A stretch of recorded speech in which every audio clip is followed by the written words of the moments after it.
O Show. This is the Big O Show. This is the Big O Show.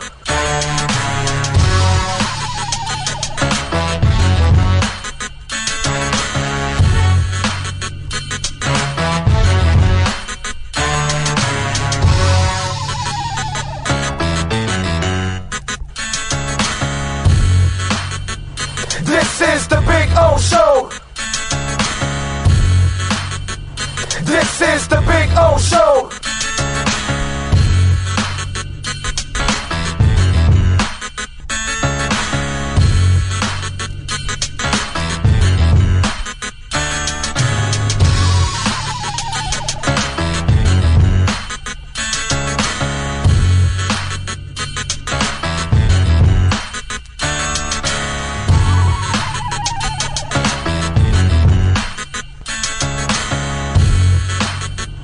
This is the Big O Show. This is the Big O Show. This is the Big O Show. This is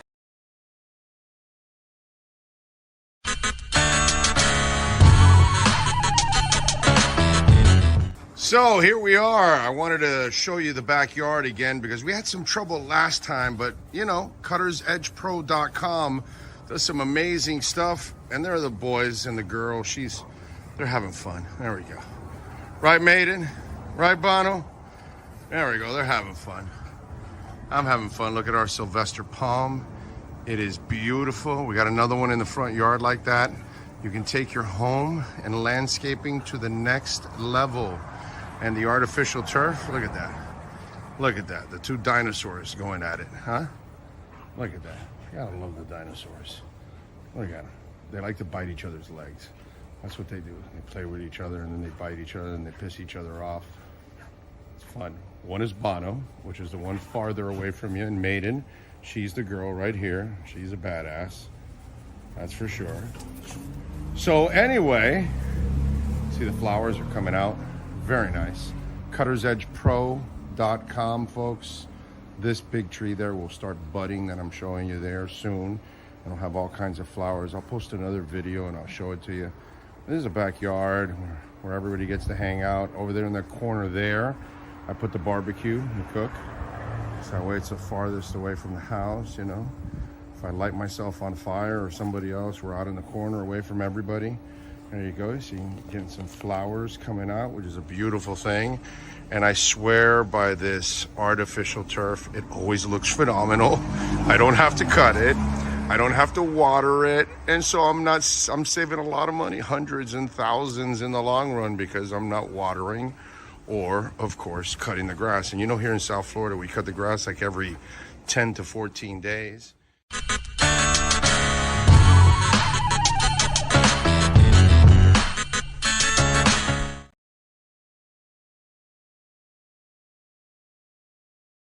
There's no need to drive around South Florida wasting valuable time looking for a new or certified pre-owned Acura. Go to the #1 volume sales dealership in the Southeast United States. Craig Zinn's Acura of Pembroke Pines. Purchase with pace and space in a dealership tailored to your needs. From home buying to providing that personal touch. Contact the 2020 Satisfaction Award winner Craig Zinn's Acura of Pembroke Pines. 888-776-5123. That's 888-776-5123. Or visit them at 15601 Pines Boulevard in Pembroke Pines.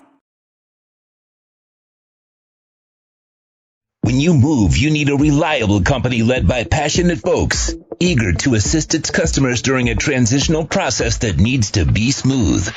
Call Essential Moving Experts at 844-368-5750 for all your local and long-distance moving needs. You can rely on Essential Moving Experts. Mention the Big O Show and get $150 off. Family owned and operated, they offer free 30-day storage, full-service moving, fully licensed, bonded, and insured. Moving was never so easy. EssentialMovingExperts.com. For over 16 years, EJDconstruction.com has provided South Florida residents quality craftsmanship, accurate project management, and exceptional service. That's why EJDconstruction.com is an A-rated member of Angie's List and the Better Business Bureau. When you're looking for the right custom home builder for additions or home remodeling, please call my friend Eric at 305-433-4843. That's 305-433-4843 for EJDconstruction.com.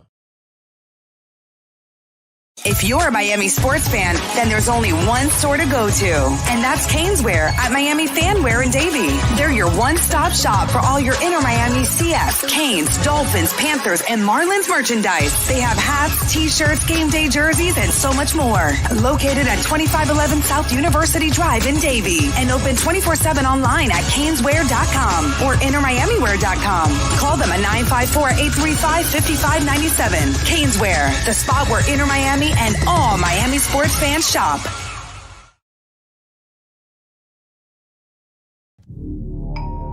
Oh, I think I know what this is. Houston, we have a package. Hello? No matter where you are, the Sloman Shield home security system guards your home. With next-gen perimeter protection, 24/7 monitoring, and interior motion sensing. And right now, get a free Sloman Shield security system and doorbell camera, all professionally installed, for free. Shield your world, the Sloman Shield.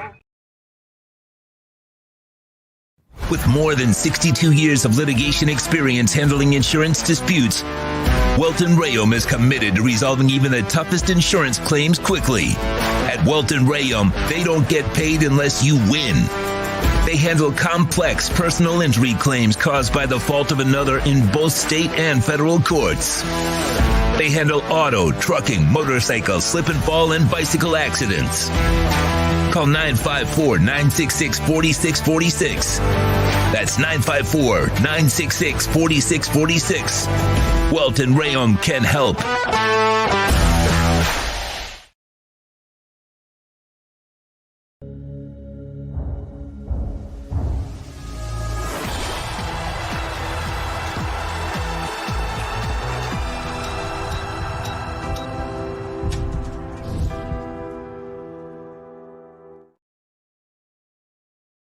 Hialeah Park Casino is turning 10, and we're bringing you an anniversary bash like never before. See a million, win a million. Join us every Saturday in August, where 10 lucky customers will have a chance to take home $1 million. Snap a selfie with $1 million in cash, post it on social media, and get ready to win even more fantastic prizes. Come to Hialeah Park Casino's 10th anniversary celebration and make history with us. When you see a million, win a million. The viewpoint statements or beliefs expressed on the following program by the host, guests, or callers are not necessarily the opinions of FantasyXS.com, Media Group Inc., ownership, management, sponsors, or website. When it comes to South Florida sports teams, very few in the media have witnessed, lived, and covered it like the Big O. Let's start the program dedicated to your favorite South Florida teams with a passion that's unmatched. The Big O Radio Show is on. Here's the Big O.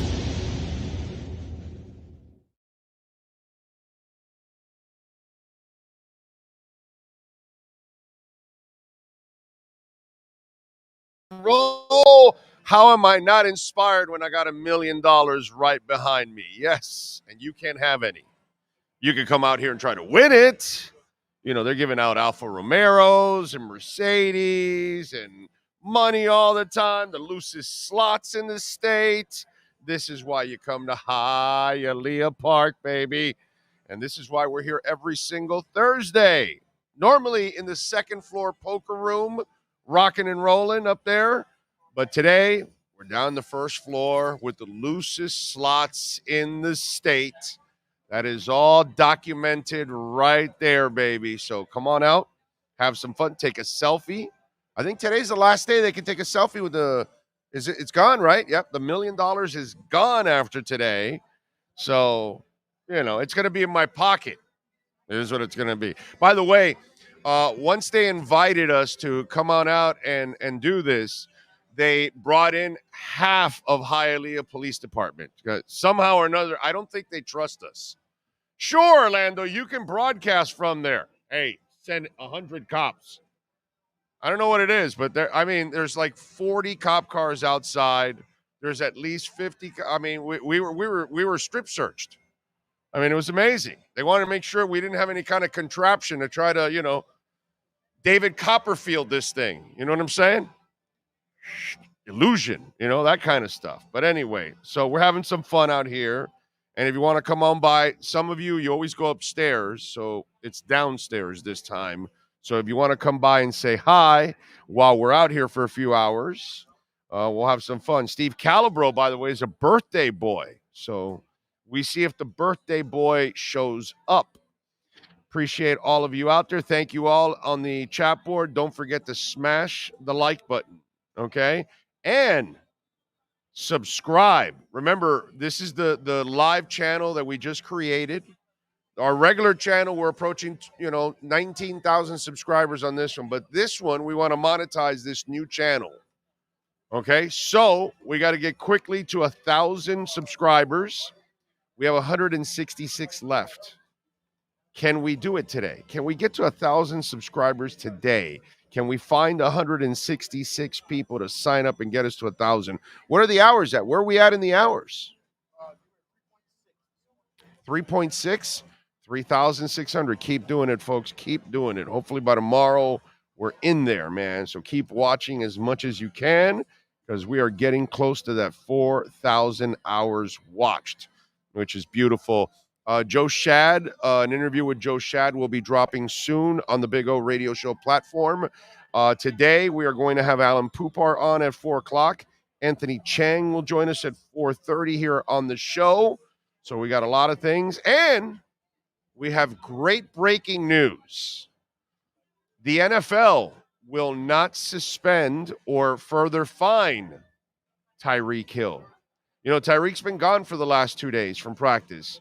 Probably in the NFL offices having some conversations.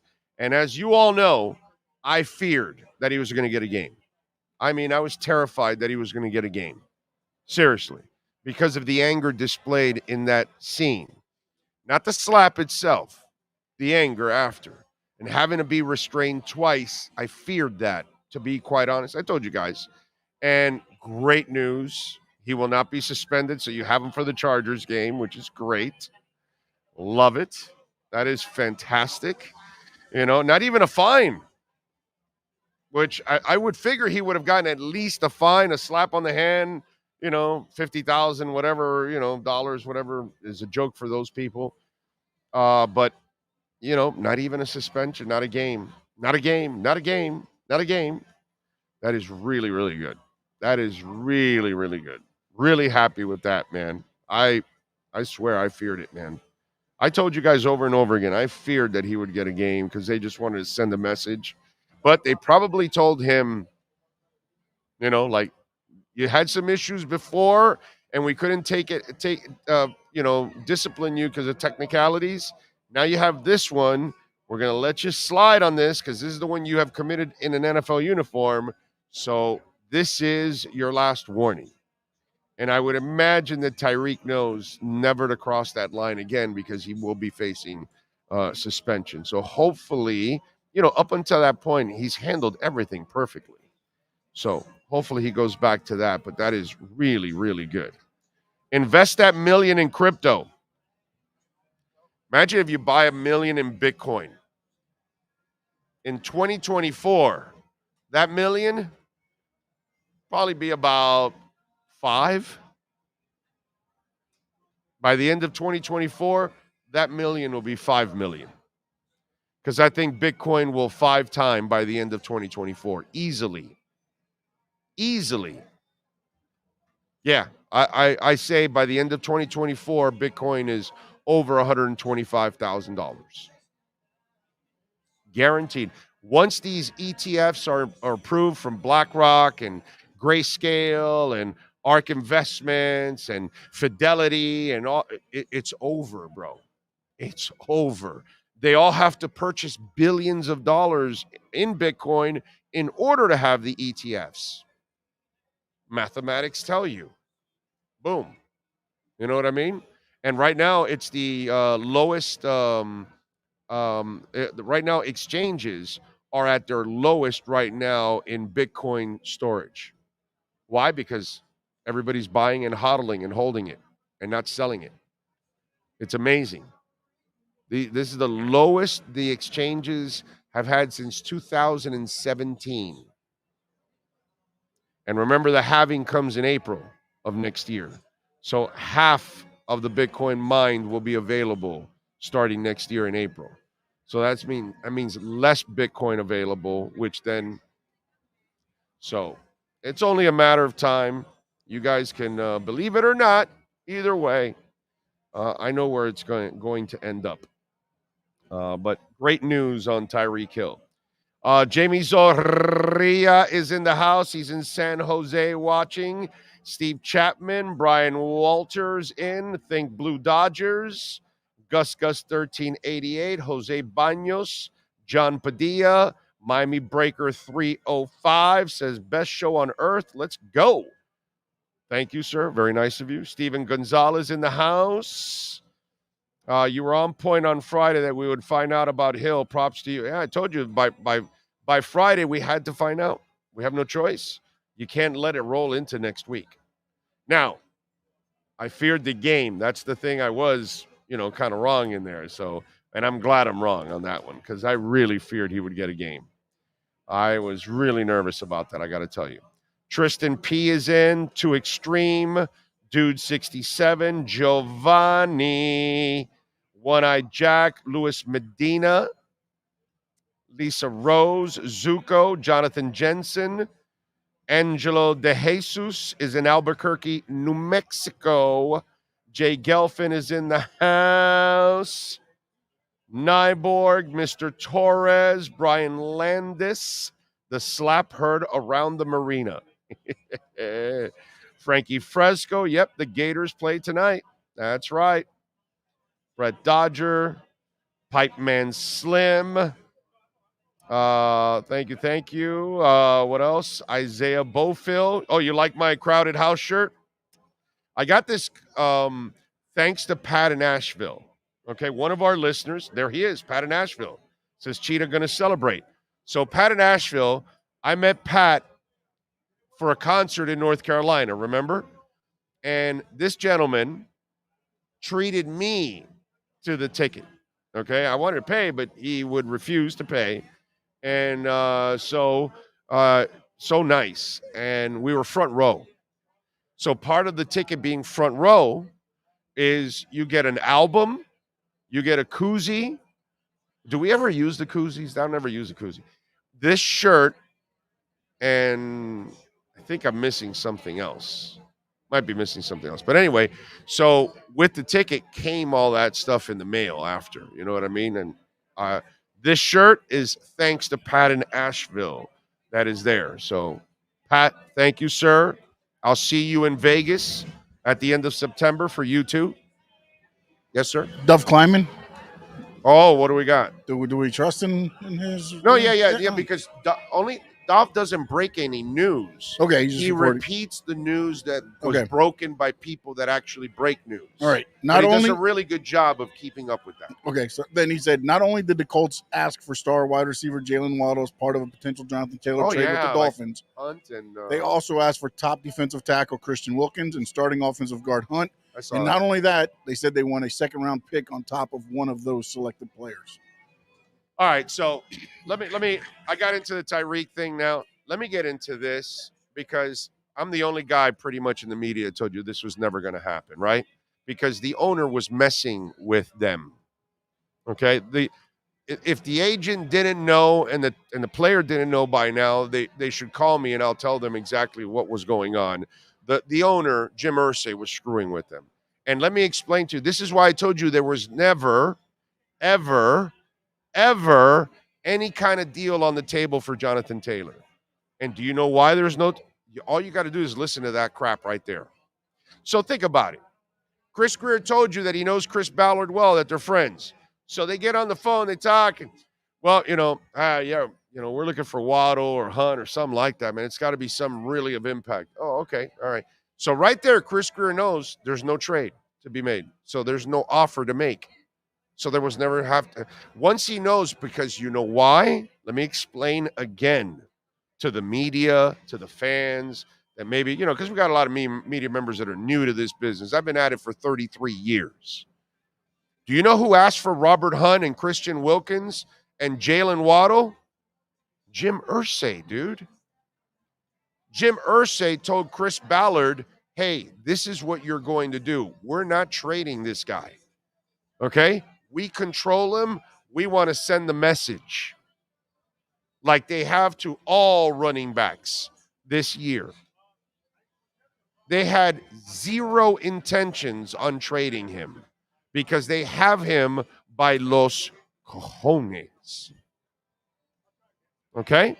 And because they got you by the balls, they can do whatever they want. And that's exactly what was going to happen. And this is why I told you there was never a serious offer ever from the Miami Dolphins for Jonathan Taylor. Why? Because the second Chris Greer got on the phone, he heard stupid crap coming from that side, which was coming from the owner, not the general manager. The general manager knows he can't ask for Christian Wilkins and Robert Hunt and Waddle, and that just doesn't make any sense. They're not trading you their best guard. They're not trading you their best tackle. They're not trading you their second best wide receiver, who's a number one wide receiver on most teams.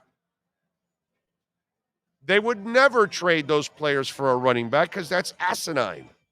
Running backs are interchangeable, even Jonathan Taylor. And this is why I told you there was never a serious offer on the table. And that's not Chris Ballard asking for those ridiculous things. It's the owner that says all kinds of ridiculous things all the time. And by the way, Jim Irsay does ridiculous things also all the time. That's where all of this came from. Jim Irsay was never trading Jonathan Taylor, and all he was doing was flexing his muscles the entire time to make sure that the agent and the player know they're not in control and they don't run anything. For them to put him on IR for the first month, and you have a rookie quarterback who desperately needs him next to him, that tells you that this is all about sending a message to the guy. Like, we don't care, dude. We don't care. So you play for us or you don't play, and that's it. And if you want to give up years and give up money, you go ahead. We don't care. This thing was never serious, and that's why I never took it serious, because I knew that the old man was never trading him. And I knew that Chris Greer only wants low-hanging fruit, because that's how he trades. He trades when he has the advantage. I know that in trades you want to say, hey, both teams win, but when Chris Greer does a trade with you, how many times do they win? Do you remember them winning a trade? But by the way, what trade have they lost now? There has to be one, right? There has to be a bad trade. I mean, the Chubb trade hasn't paid off yet, right? Okay, we can say that. Yeah, but that's also he came into a defense that wasn't set up for him. Let's look at this. Well, for now, it hasn't. For now, I guess you could play that one. Okay, yeah. we can play that one at least. To be fair, right? To be fair. Yes. Okay, we can play that one if you want. But more often than not, he bamboozles everybody he does a trade with.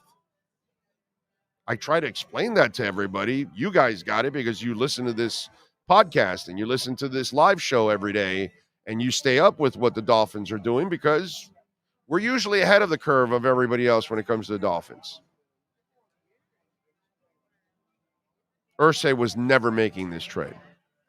All this was about flexing your muscle and proving to Jonathan Taylor and his agent that they have no control here. And that's what they did. That's all Jim Irsay did. Yes, sir. Cam Wolf. I've heard of him. Dolphins have signed running back Darrington Evans, a Titans 2020 third-round pick, to the practice squad. More running back depth. And then they have a highlight of him. It was a 35-yard touchdown run against the Bears. In the preseason, he broke about 6 tackles to get to the end zone. Kind of looks like he looks like Brooks in a way. He looks like he's built like Brooks. So. I love our front office, dude. I love our front office. I love our front office, and I laugh at the people that think that Chris Greer and these guys don't know what they're doing. They are exceptional, and they're on top of everything. Nobody is perfect, but damn, dude, they're good. They are good. They are really good.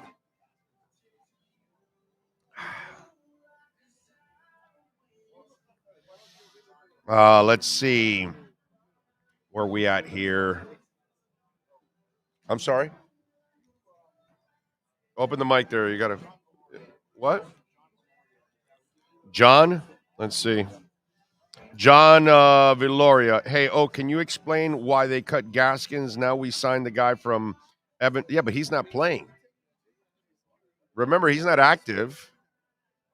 So he's just on the practice squad. He's just depth. You're not going to be dude, remember, if you put Myles Gaskin on the practice squad, they steal him anyway. So it doesn't really matter. He didn't clear waivers so you can put him back on the practice squad. So they kept 5 running backs.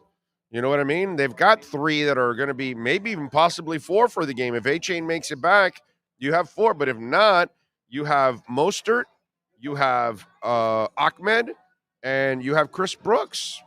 And you have your fullback. You're fine. It's not the end of the world for the Chargers game. So whether A-Chain plays or not, you still have 3 backs. I'm good with that. I got no problem. Plus, it's the right thing to do by Gaskins, right?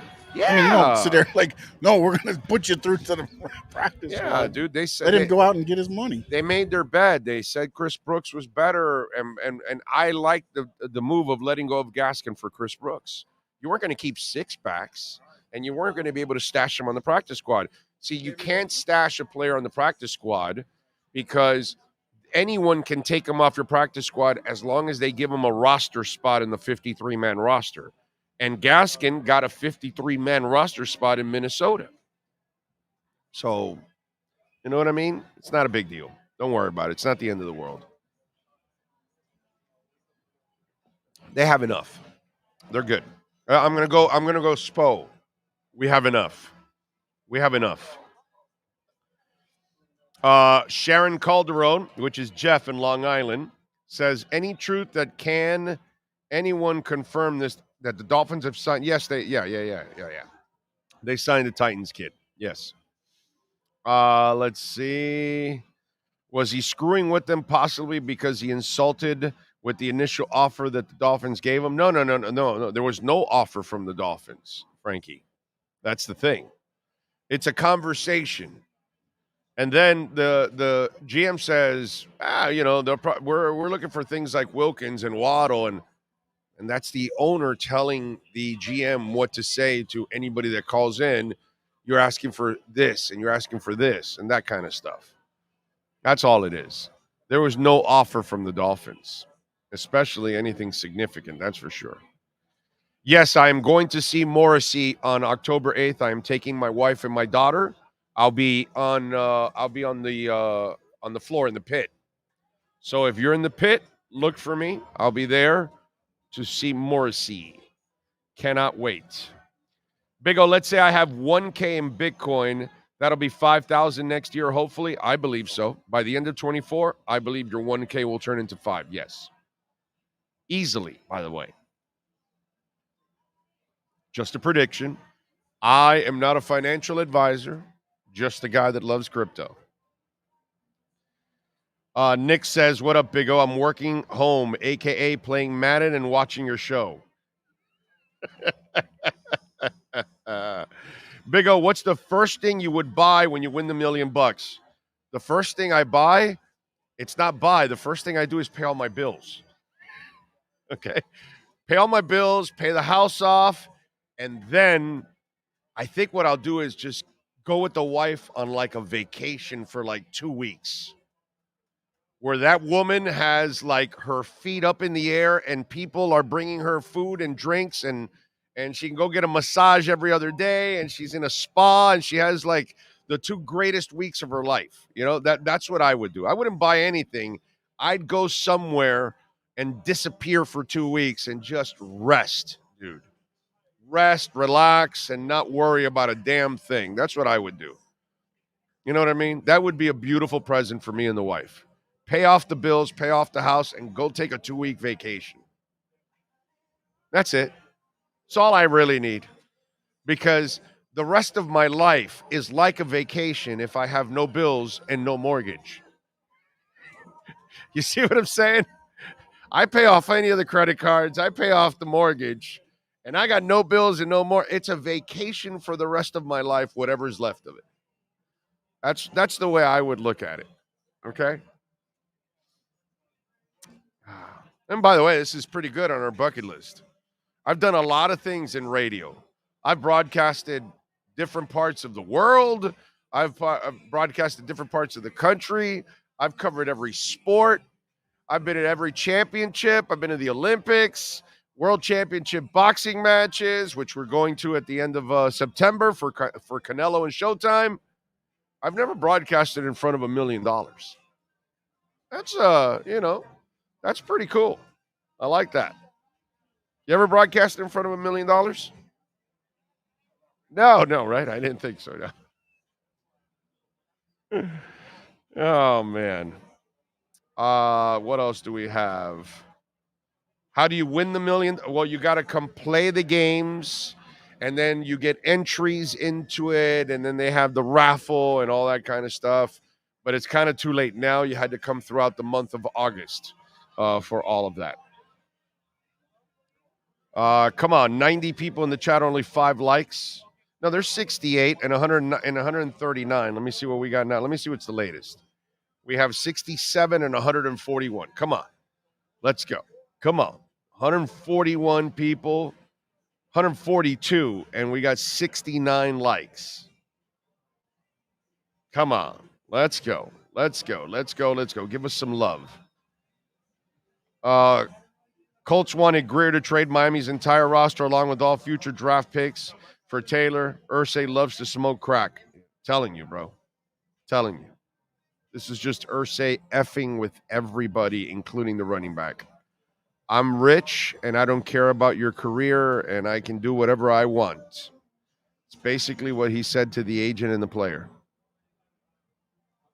Alejandro says, afternoon gang, been keeping up and looking forward to our defense and running back. Can't wait to our meet with the Chargers. It's payback time. Hails to the yeah.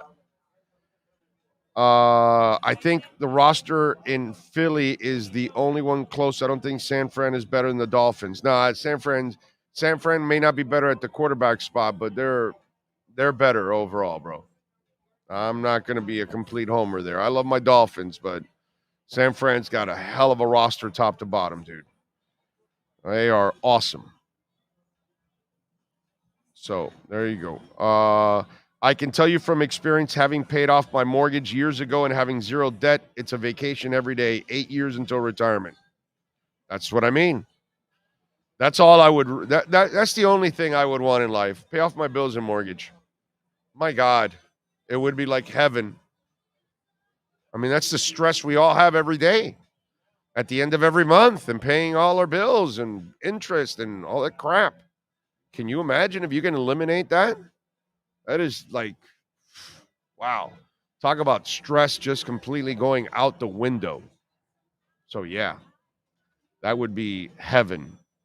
If I'm not mistaken, Barry Jackson reported that the Colts rejected the Dolphins' initial trade offer. Yeah, those were reports, and I don't believe any of that.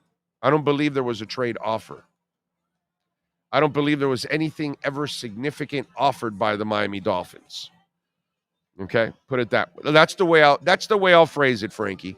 I don't believe there was anything ever significant offered to the Colts. Just like I told you I walked you guys through the entire Dalvin Cook situation. That was also misleading by everything that was going on. This is why Chris Greer stood up there and said 95% of everything you guys are reporting is wrong. Because people are making up stuff. And by the way, it's also your fault. Okay? I want to blame a crap ton of you out there for this because you guys are retweeting losers that have no idea what they're doing. They're not involved in this business. They're not media. They don't have access to any building in the NFL. They don't have access to agents. They don't have access to personnel people. They don't have access to anybody. They're just some fake ass Twitter account like ML Football or whatever, any of those losers. And you guys retweet all that. And then you got a bunch of fans that are just fans and they're acting like they're insiders and they have no insight whatsoever. All they're doing is guessing and hoping that they guess right. It's your fault. Mostly. Just want you guys to know that. It's mostly your fault that all this happens because you retweet some schmuck that is sitting in Boise, Idaho, in his parents' basement with 4 pens that are leaking into his shirt. And he says he's got insight that the Dolphins are giving a second-round pick and this to trade for Jonathan. And then you idiots are retweeting this. And they've never broken a story in their lives. You got a bunch of dudes that all they do is that they have season tickets to the Dolphins and they think they actually have insight on the team. And then you're retweeting that. So really, 98% of it is your fault. That's all it is. Because you are the people that create the mess by retweeting and sending to me, this idiot or that idiot says they're trading this and they've traded that. And Jordan Poyer is about to be signed. Oh, the Dolphins are going to make a trade for Saquon Barkley. Oh, the Dolphins are trading for Dalvin Cook. Oh, no, they're waiting till he's released so they can sign him. Oh, no, now Jonathan Taylor. Okay? So the real problem here is you.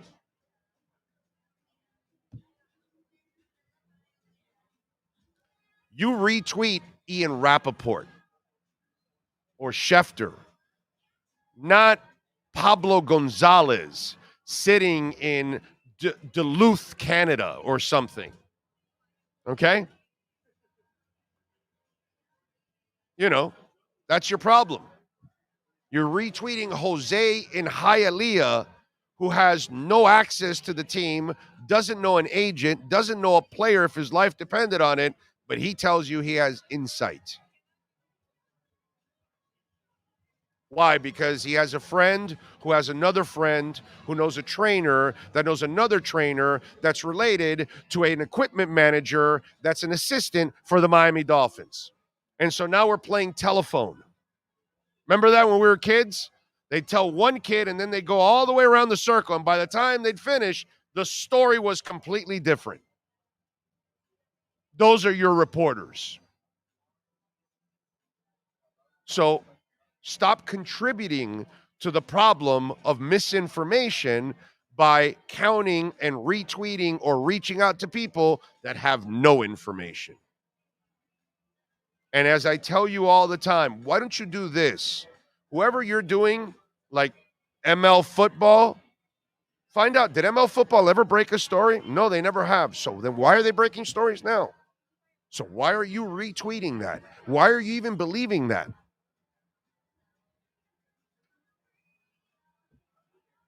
That's the problem. You create the mess with Dalvin Cook. You create the mess with Saquon Barkley. You create the mess with Jordan Poyer. And you create the mess with Jonathan Taylor. You're the main problem. Stop doing that. Stop repeating and passing on misinformation from people that aren't even in our business.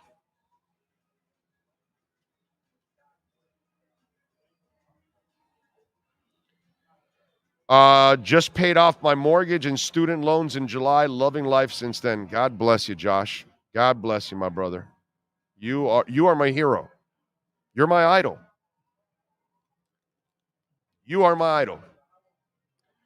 Mike Dizzle says, Big O, I've been listening to Hootie and the Blowfish a lot lately. Have you ever seen them live?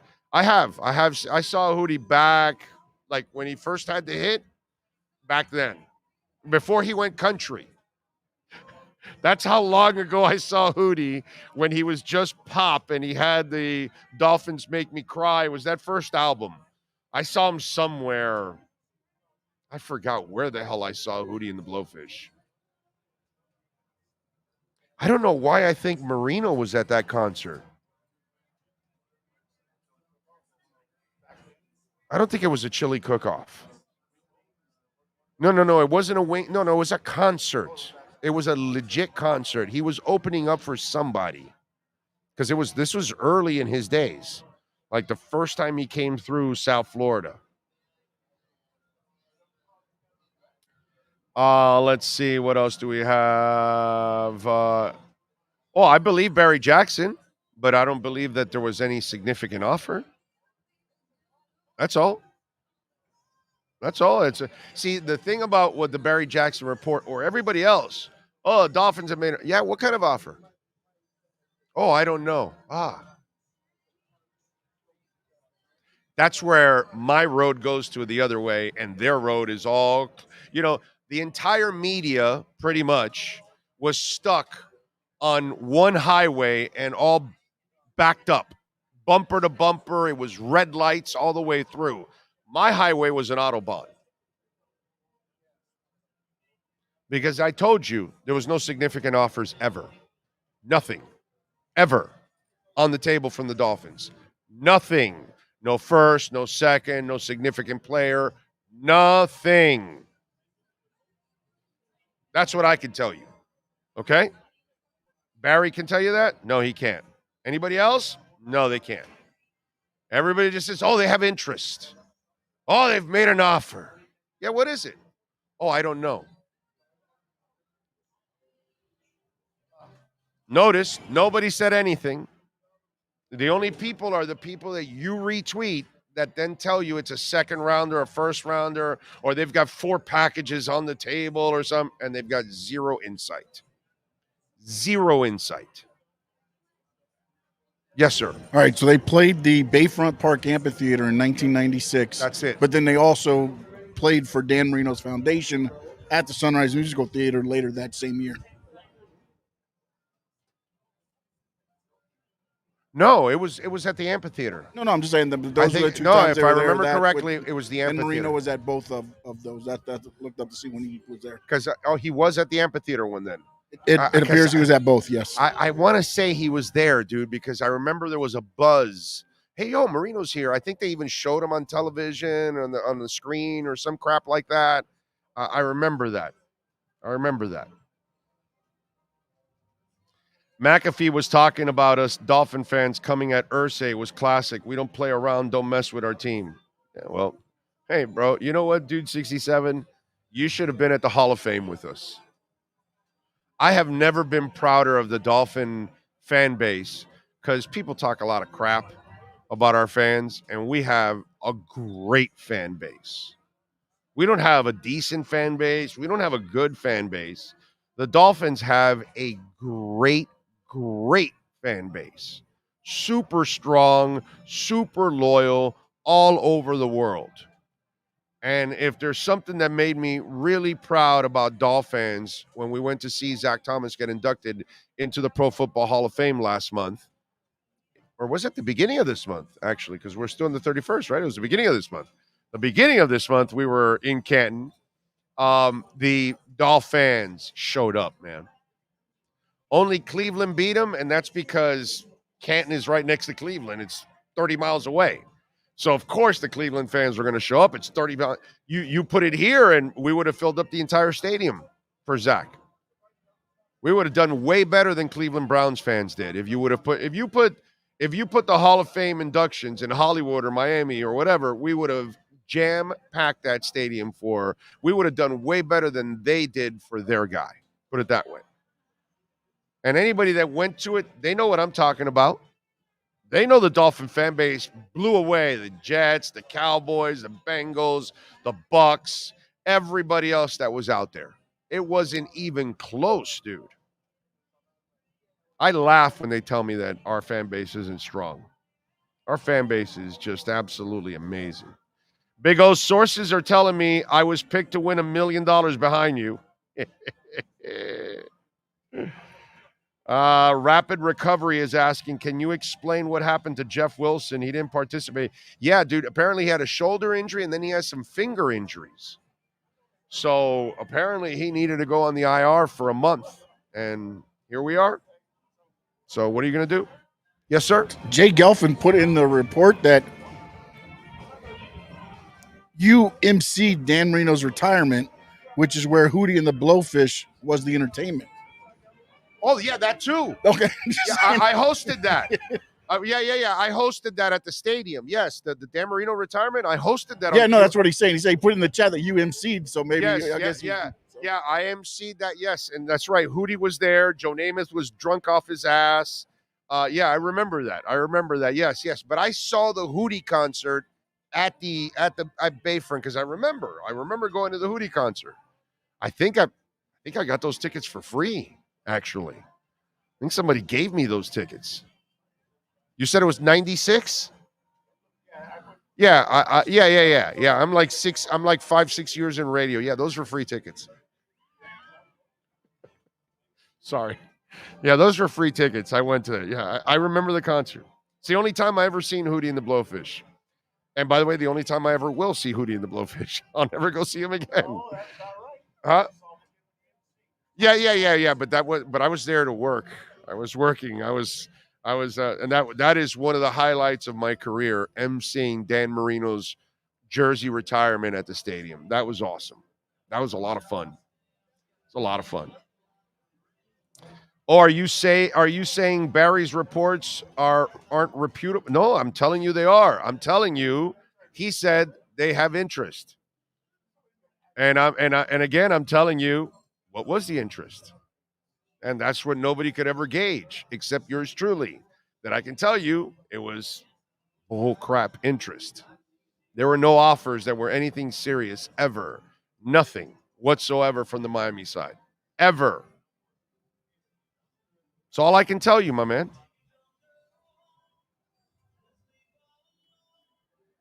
Guys in my frat in 92 wanted to go see a band in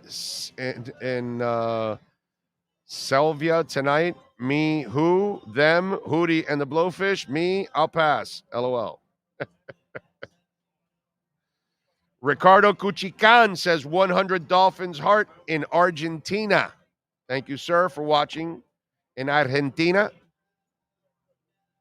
Big O, I can't believe Messi made soccer so exciting. I actually look forward to the games. Been starting to find soccer more interesting. Yeah, man. So, last night's game, that second half was amazing. I mean, that was edge of because the first half sucked. But the second half, they were pressing, bro. And that was a lot of fun. In fact, let's talk about last night by giving you our Cutter's Edge MVP of the night. Who's last night's MVP? For your complete landscape solutions anywhere in South Florida, there's only one MVP. CuttersEdgePro.com. Here's our CuttersEdgePro.com MVP of the night. Normally, you're picking an MVP because a person hit a big home run, scored 35 points, scored 2 touchdowns, scored a goal, this, that. Last night, it was a 0-0 game. It was a draw. But last night, there was an MVP because Miami is fighting for a playoff spot. They did gain 1 point with the tie. You lose, you get no points. Remember, they were 13 points out. 14 points out. Then they became 11 points out after the win the other day. Last night, now they're down to 10 points for that final playoff spot. So they gained a point. Kamal Miller, the defender last night, played out of his mind. Without Kamal Miller, Inter Miami loses that game and does not pick up that very important point they got last night. The defender last night made 2 plays that were game-altering plays. And we talk about Messi, which we know he is God, and he has taken this team to another level. Busquets, his passes are I mean, beautiful, dude. I mean, it's like Picasso. You know what I'm saying? And Drake Callender has been an absolute stud as a goalie. But Kamal Miller last night, he saved that team with his defense. And Nashville was giving them trouble because they were pressing up top, and that speed was creating some mismatches. And Kamal Miller was there to erase that. Without him, Inter Miami does not pick up a very important point. And my important point to you is you need to call Cutter's Edge Pro. Go call my guy, William. I'm telling you, William Quigley and the boys are just absolutely amazing. Cutter's Edge Pro, Dade, Broward, Palm Beach counties. They've got over 70 trucks here in South Florida. It's an enormous company, folks. And listen, we're in hurricane season right now. We're not out of the woods yet. And if you've got trees and branches that are hitting wires or your roof, I don't want you getting up on ladders and roofs and all that. You can call them. They can trim all those trees safely. They're fully insured. So if anybody gets hurt on your property, you will not get sued. Outdoor lighting, landscaping, irrigation, synthetic turf. I've got the synthetic turf at home for my dogs. Absolutely amazing. 954-472-0622. And remember, when you add landscaping, the value of your home, the value of your business goes up. Call my friends at CuttersEdgePro.com. Kamal Miller, our Cutter's Edge MVP of the night. The MVP of the night is brought to you by CuttersEdgePro.com. Servicing HOAs, condominiums, townhomes, commercial properties, corporate parks, and malls throughout South Florida. CuttersEdgePro.com. Providing South Florida MVP performance every day of the year.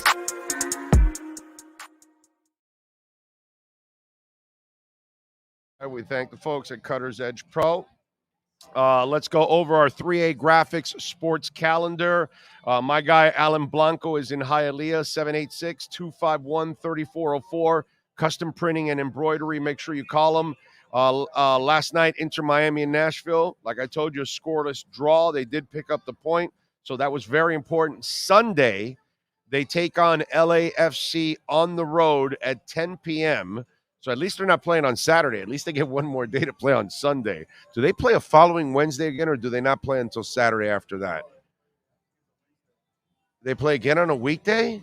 Tell me it's a Thursday for them at least. Jesus Christ, dude. You're going to play on a Wednesday after going to L.A.?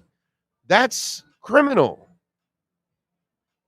That's criminal. Anyway, Marlins lose to the Rays last night in extra innings, 3-0 in 10. Miami is now a game under 500. Remember, they were 14 games over 500. What's that? They're off till Saturday. Okay, yeah, okay. Jesus Luzardo was fantastic yesterday. Kid went 6 innings, 1 hit, had a no-hitter for a while, 8 Ks, but bullpen gave it up, unfortunately. Tonight, they start a set against the Nationals. They used to beat the Nationals. Now they can't. You know what I mean? It's just, you know what happened? They're frauds. They weren't really that good in the first half. 162 games, it all evens out, and you get exposed for what you are. And like I told you, they made a couple of nice moves at the deadline, but they're not good enough for nice moves. They need to make great moves, and you got to spend money. The sad part is Major League Baseball does not care about the city of Miami and baseball. That's why they allow Loria and Bruce Sherman to buy the team. 2 guys that don't have enough money to be in the billionaires club. It's just the way it goes. If you're going to play this game, you need to have the real money to compete. Like a Stephen Ross, like the Moss brothers, like Mickey Harrison, like Vinny Viola and Doug Sifu. You got to have deep, deep pockets. And the problem with the Marlins, they've got 15 different owners. When you have 15 owners, you don't have one. That's just the way it is. These things are better owned by a family, by a man, by a woman, maybe 2 people if you want, no more than that. It cannot be 5, 6, 7, 8 people because that shows me that neither one of you have enough money. It has to be the kind of people that can dig into their pockets and they don't care. And if you're not that rich, you should not be in pro sports. It's just the way it goes.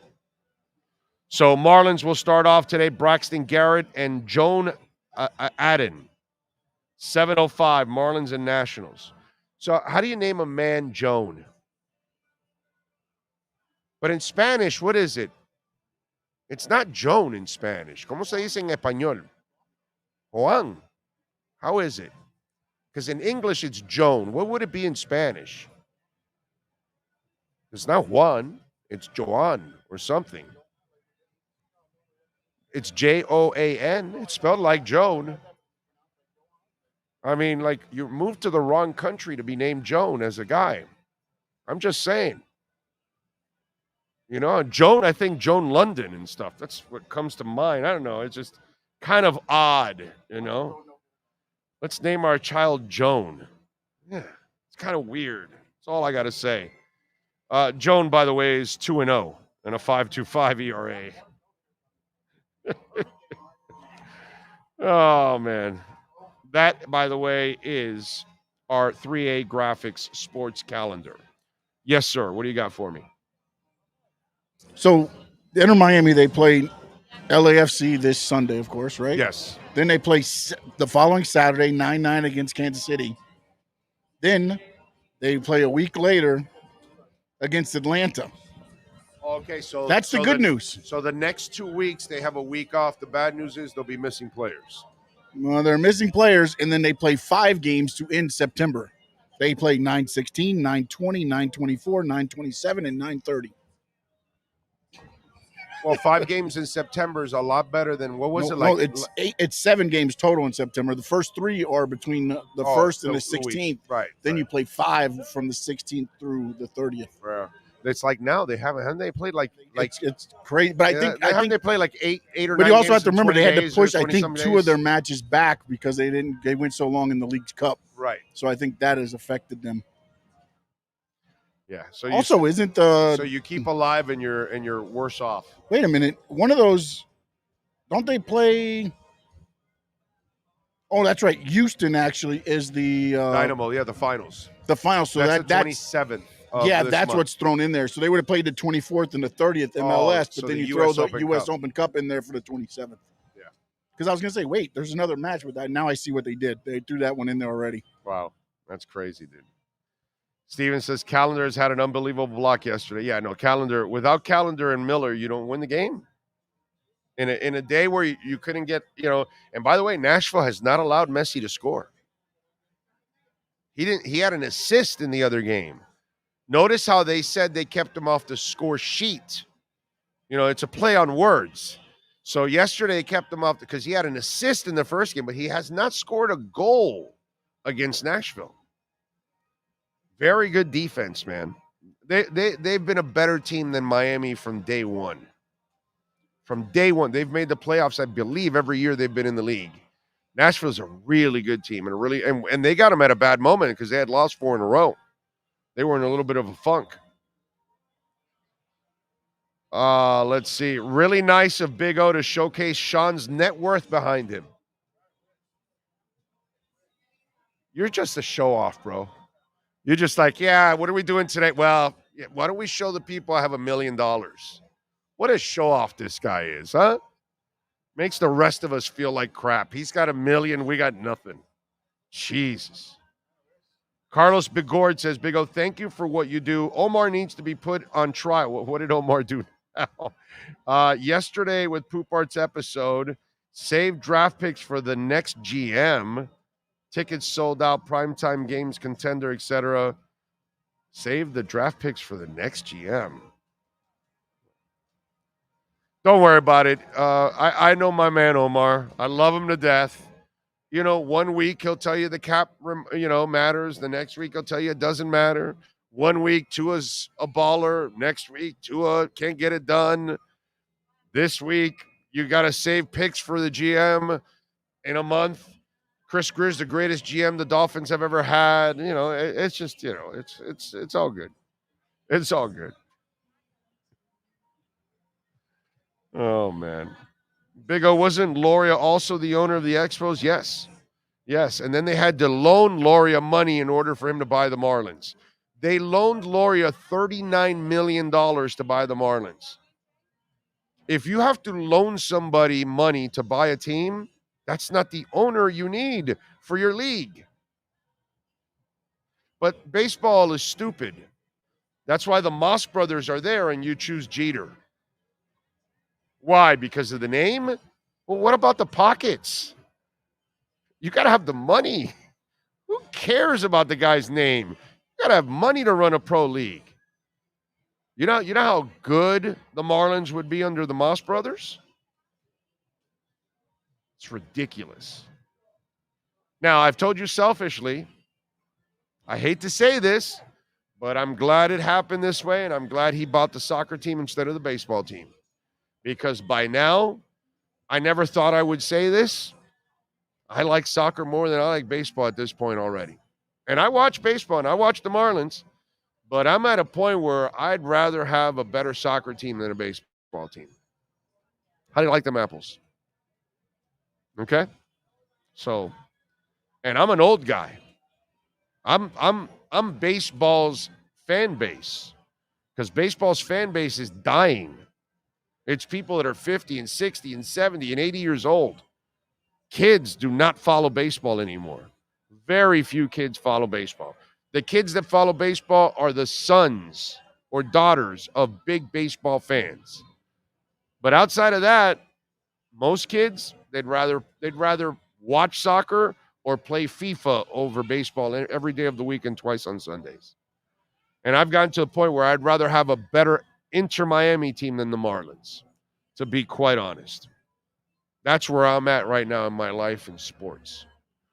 Baseball keeps falling down the totem pole so far down, that it's just ridiculous. Sorry. Yep, Nashville has been Messi's kryptonite. You are correct. Kansas City did its due diligence and called the Colts about Taylor. They were told Mahomes, Travis Kelce, and Chris Jones for Taylor straight up. That would have been a bargain, right? Casey should have done that. Casey, they're dumb. Those people don't know anything. I easily trade Mahomes, Kelce, and Jones for Taylor. Come on, that's nothing. Taylor alone can win a Super Bowl for you. He blocks, he runs, he passes, he coaches. He never gets injured. Mahomes overrated. Kelce talks too much. Yeah. Get rid of him. Yeah, please. Give me a break. Chris Jones. Let him become Indy's problem. Chris Jones, what a bum. Yeah. I'd rather watch WWE than the Marlins. All right, come on, Sean. You'd rather watch AEW than the Marlins. I'd rather watch AEW Dynamite than the Marlins. Yes, and I did. The Odd Couple. I'd even watch Rampage over the Marlins. The Odd Couple, Frankie and Sean. Oh man. Let's see, what else do we have here? What was that? Raging Dolphin Maniacs put the Colts are a train wreck. I was like, I don't know if it's the Colts, it's the Jim Irsay. Yeah. He's the one that makes it a train. Unfortunately, there's people on the train. Yeah. No, he's right. So good news, Tyreek excused absences, probably was meeting with the league, and it looks like no discipline. That is excellent. By the way, again, I do want to mention all of our friends in northern Florida, Georgia, and the Carolinas dealing with Hurricane Idalia. Our prayers for you folks out there, because I know you're dealing with a lot of damage and rain, and it's just crazy, man. Do you think any of us can get home insurance in 10 years in Florida at the pace we're going? I just kind of feel like eventually they're all going to say, yeah, no, we're not insuring anybody there. I mean, dude, you're not safe anywhere in Florida. It's a peninsula, bro. It's a peninsula. You're done. It's nuts. So anyway, what else do we have going on? In a surprise move, fullback Alec Ingold gets a 3-year contract extension for $17.2 million through 2025. So Alec Ingold now. It is amazing how, okay, what happened with Wilkins, all of a sudden now the green light, okay, let's see who else we can sign with the money we have now, because Wilkins' money is going to be next year's money. And that's kind of, Chris said it anyways. He said, we're no longer going to negotiate. It's not fair to Chris. We'll wait till the end of they control everything anyways.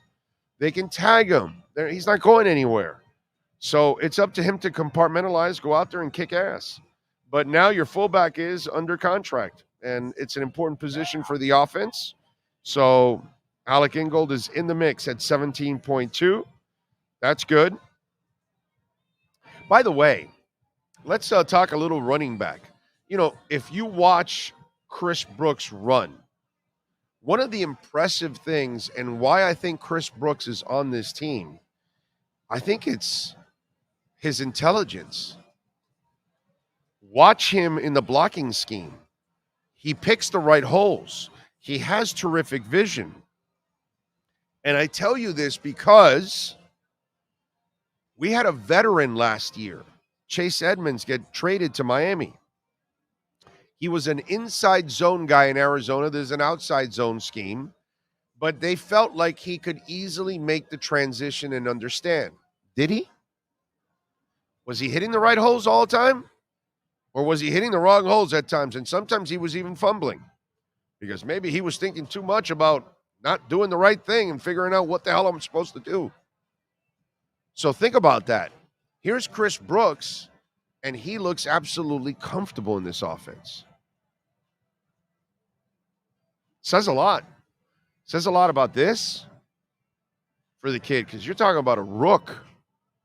Chase Edmonds was a seasoned veteran that had been in the league for 4 or 5 years. And you thought that because he's a seasoned veteran, he has enough of an education and he can make the transition. And he failed. He failed miserably here. And then you watch Chris Brooks, and I think that that's what, when you watch the way he runs and the way he's able to see holes before they develop and how he sees the shift of the defense as he's making his cut, it's impressive. That's why I think the Chris Brooks thing, more than just injury, I think they see something in him that they might be able to develop down the line. And like a lot of you liked him, by the way. There's a bunch of you out there that loved what you saw from Chris Brooks because you sent me texts and DMs and all that. There's a bunch of fans that like Chris Brooks. The other thing, Raheem Mostert, you saw how he bulked up to 205 to 215, adding more muscle. He says he's running with a lot more power. And as I've said many times over, where I got to say I was a little wrong about Raheem Mostert. I like him as a running back, but I always looked at him as a finesse guy. And there were moments last year where he ran with power and authority, and I was super impressed with that. I mean, super impressed. And now you add 10 more pounds of muscle, and maybe you might be able to cause a little more damage while you're out there. So you start thinking about some of the things going on with the running backs. As much as you might be concerned about some of the injuries, you still have with Mostert, with Ahmed, and with Chris Brooks, I think you're all right in game one overall. I really do.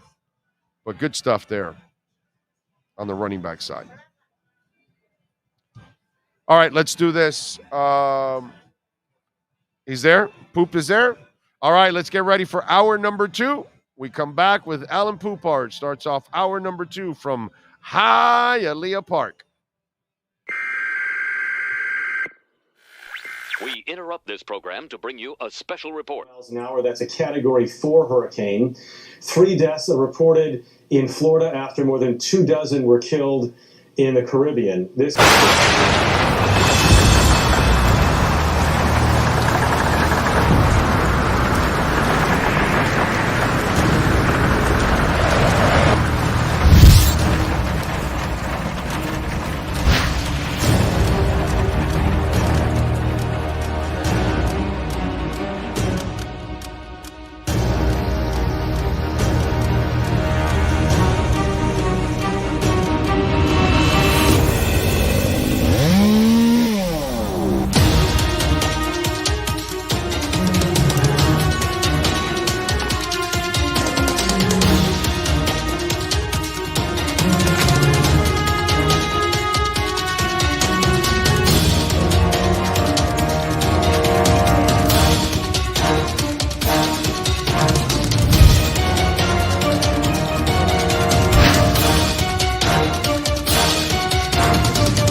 For over 16 years, EJDconstruction.com has provided South Florida residents quality craftsmanship, accurate project management, and exceptional service. That's why EJDconstruction.com is an A-rated member of Angie's List and the Better Business Bureau. When you're looking for the right custom home builder for additions or home remodeling, please call my friend Eric at 305-433-4843. That's 305-433-4843 for EJDconstruction.com.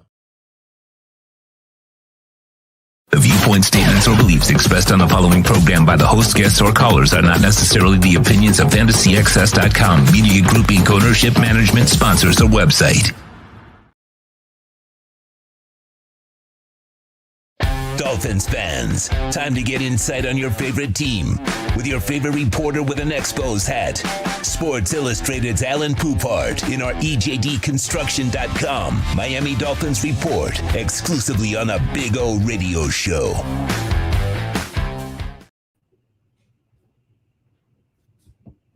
And there he is, locked and loaded and ready to go. By the way, I got to ask, somebody put on the chat board now, Did you guys in your last podcast say something about save the picks for the next GM? Is that true? Not sure. What do you mean you're not sure? You didn't do the podcast? I didn't say it. Okay. So Omar did say Omar saying it. I'm not sure. That's funny. All right. That's good. Well, all right. Okay. Let's go through. Are you have concerns about the running backs in week 1? No. Okay. I don't know that I like Jeff Wilson, but I don't know that it's that much better than the Savon Ahmed we saw in the preseason. I don't know he's that much better than what we saw from Chris Brooks in the preseason. No, I'm not that concerned about it. Is it, somebody mentioned that Utah runs the outside zone scheme, and that's why Chris Brooks is so comfortable. And I was just talking about this before you came on. Chase Edmonds was a veteran and ran inside zone, and they thought he would be able to make that transition easily, and it was tough for him, and it didn't go well.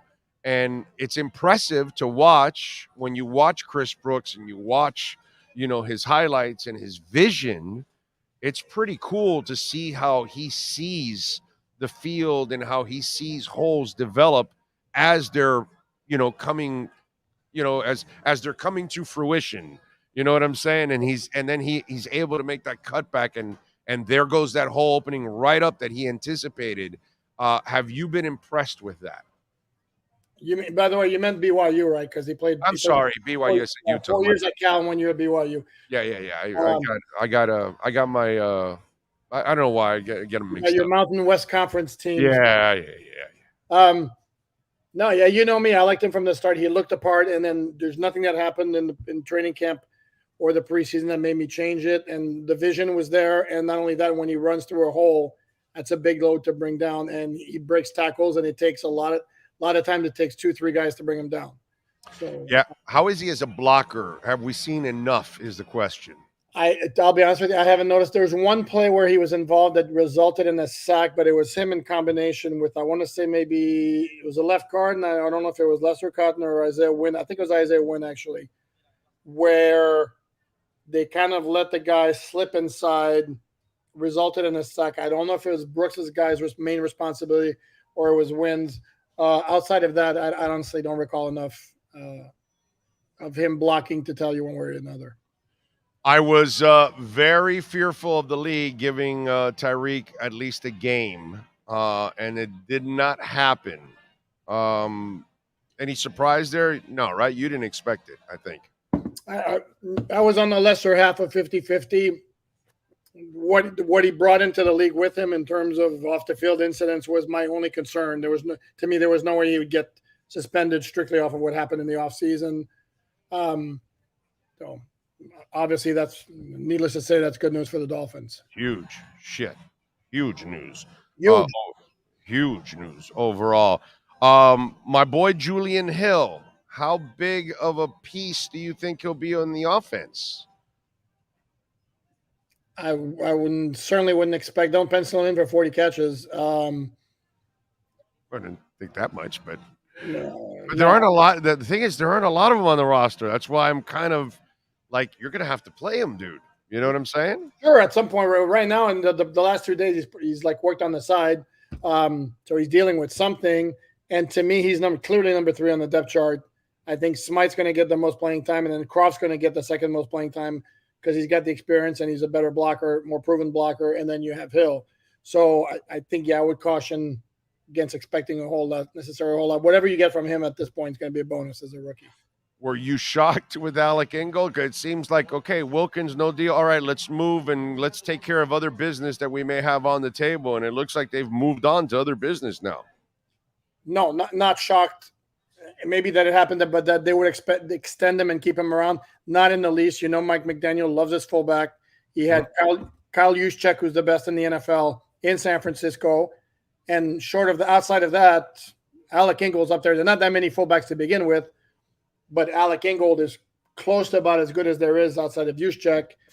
So with Mike McDaniel, he's got a good one in his hands. He loved his fullbacks. Certainly made sense to keep him around. Your thoughts on the backup center spot and the plan that they have in place. I do kind of like that if Cotton can learn how to snap, his style of play actually suits the center spot pretty damn well, because very few centers you ask to go to the second level or even pull. You know what I mean? Those are like super, Hall of Fame like centers, the ones that can actually do stuff like that. Most of your centers snap and kind of play in that phone booth. And I think he can excel in that phone booth, actually, because it looks like he's that kind of guy. So I'm actually intrigued with that experiment. But your thoughts on the backup center spot right now? Well, right now, the other part of the equation is that Liam Eichenberg hasn't practiced all week, did not play against Jacksonville, did not play against Houston. Mike McDaniel's indicating he's dealing with some issue that involves a lot of pain. Is he even going to be ready for week 1? And then if not, I'm sure the Dolphins are going to make sure that Lester Cotton is ready to play in case something happens to Connor Williams, with always the option of elevating Alama Oluwabi from the practice squad. So I would not be surprised if Eichenberg, his injury issue goes into week 1. Wouldn't be surprised one bit if they elevate Alama, as an emergency situation, if there are concerns that Cotton can get the job done at center. Where are you with Austin Jackson after watching the entire preseason and training camp?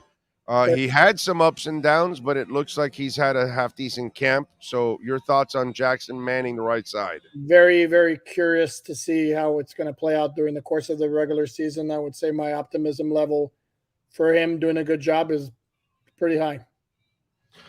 Wow. Okay. That'd be pretty cool if that ends up happening. Yep. Because all of a sudden you found yourself your right tackle and you finally turned the corner. And hey, listen, he didn't have great coaching at the beginning. He was really young. Now you've got pretty good coaching and you're healthy, because last year he also had the injury stuff, which isn't really part of his history. He hasn't been an injury-prone player, but last year the dude had no luck whatsoever with that high ankle sprain. So you could see why he did not have success the first couple of years. There are ingredients there that you can say, okay, bad coaching, you're young, now the injury, all those kind of things. Now maybe you have the foundation. Maybe you can, linemen are weird. Sometimes they turn the corner later on because they have the right environment around them. Yeah, I'm not real big on going immediately to he had bad coaching. Truth is, his body looks different now than it did before. Maybe the scheme change also helps because this fits him more than the previous scheme. I think those are factors, and the fact that maybe now the switch to the right side maybe helped. Who knows? I think more than anything else, it's a scheme change and the fact that his body looks completely different than it did in his first couple of seasons. But we still have to see if it's going to pan out. What'd you think of Joe Montana's comments? Talking about Marino being the man.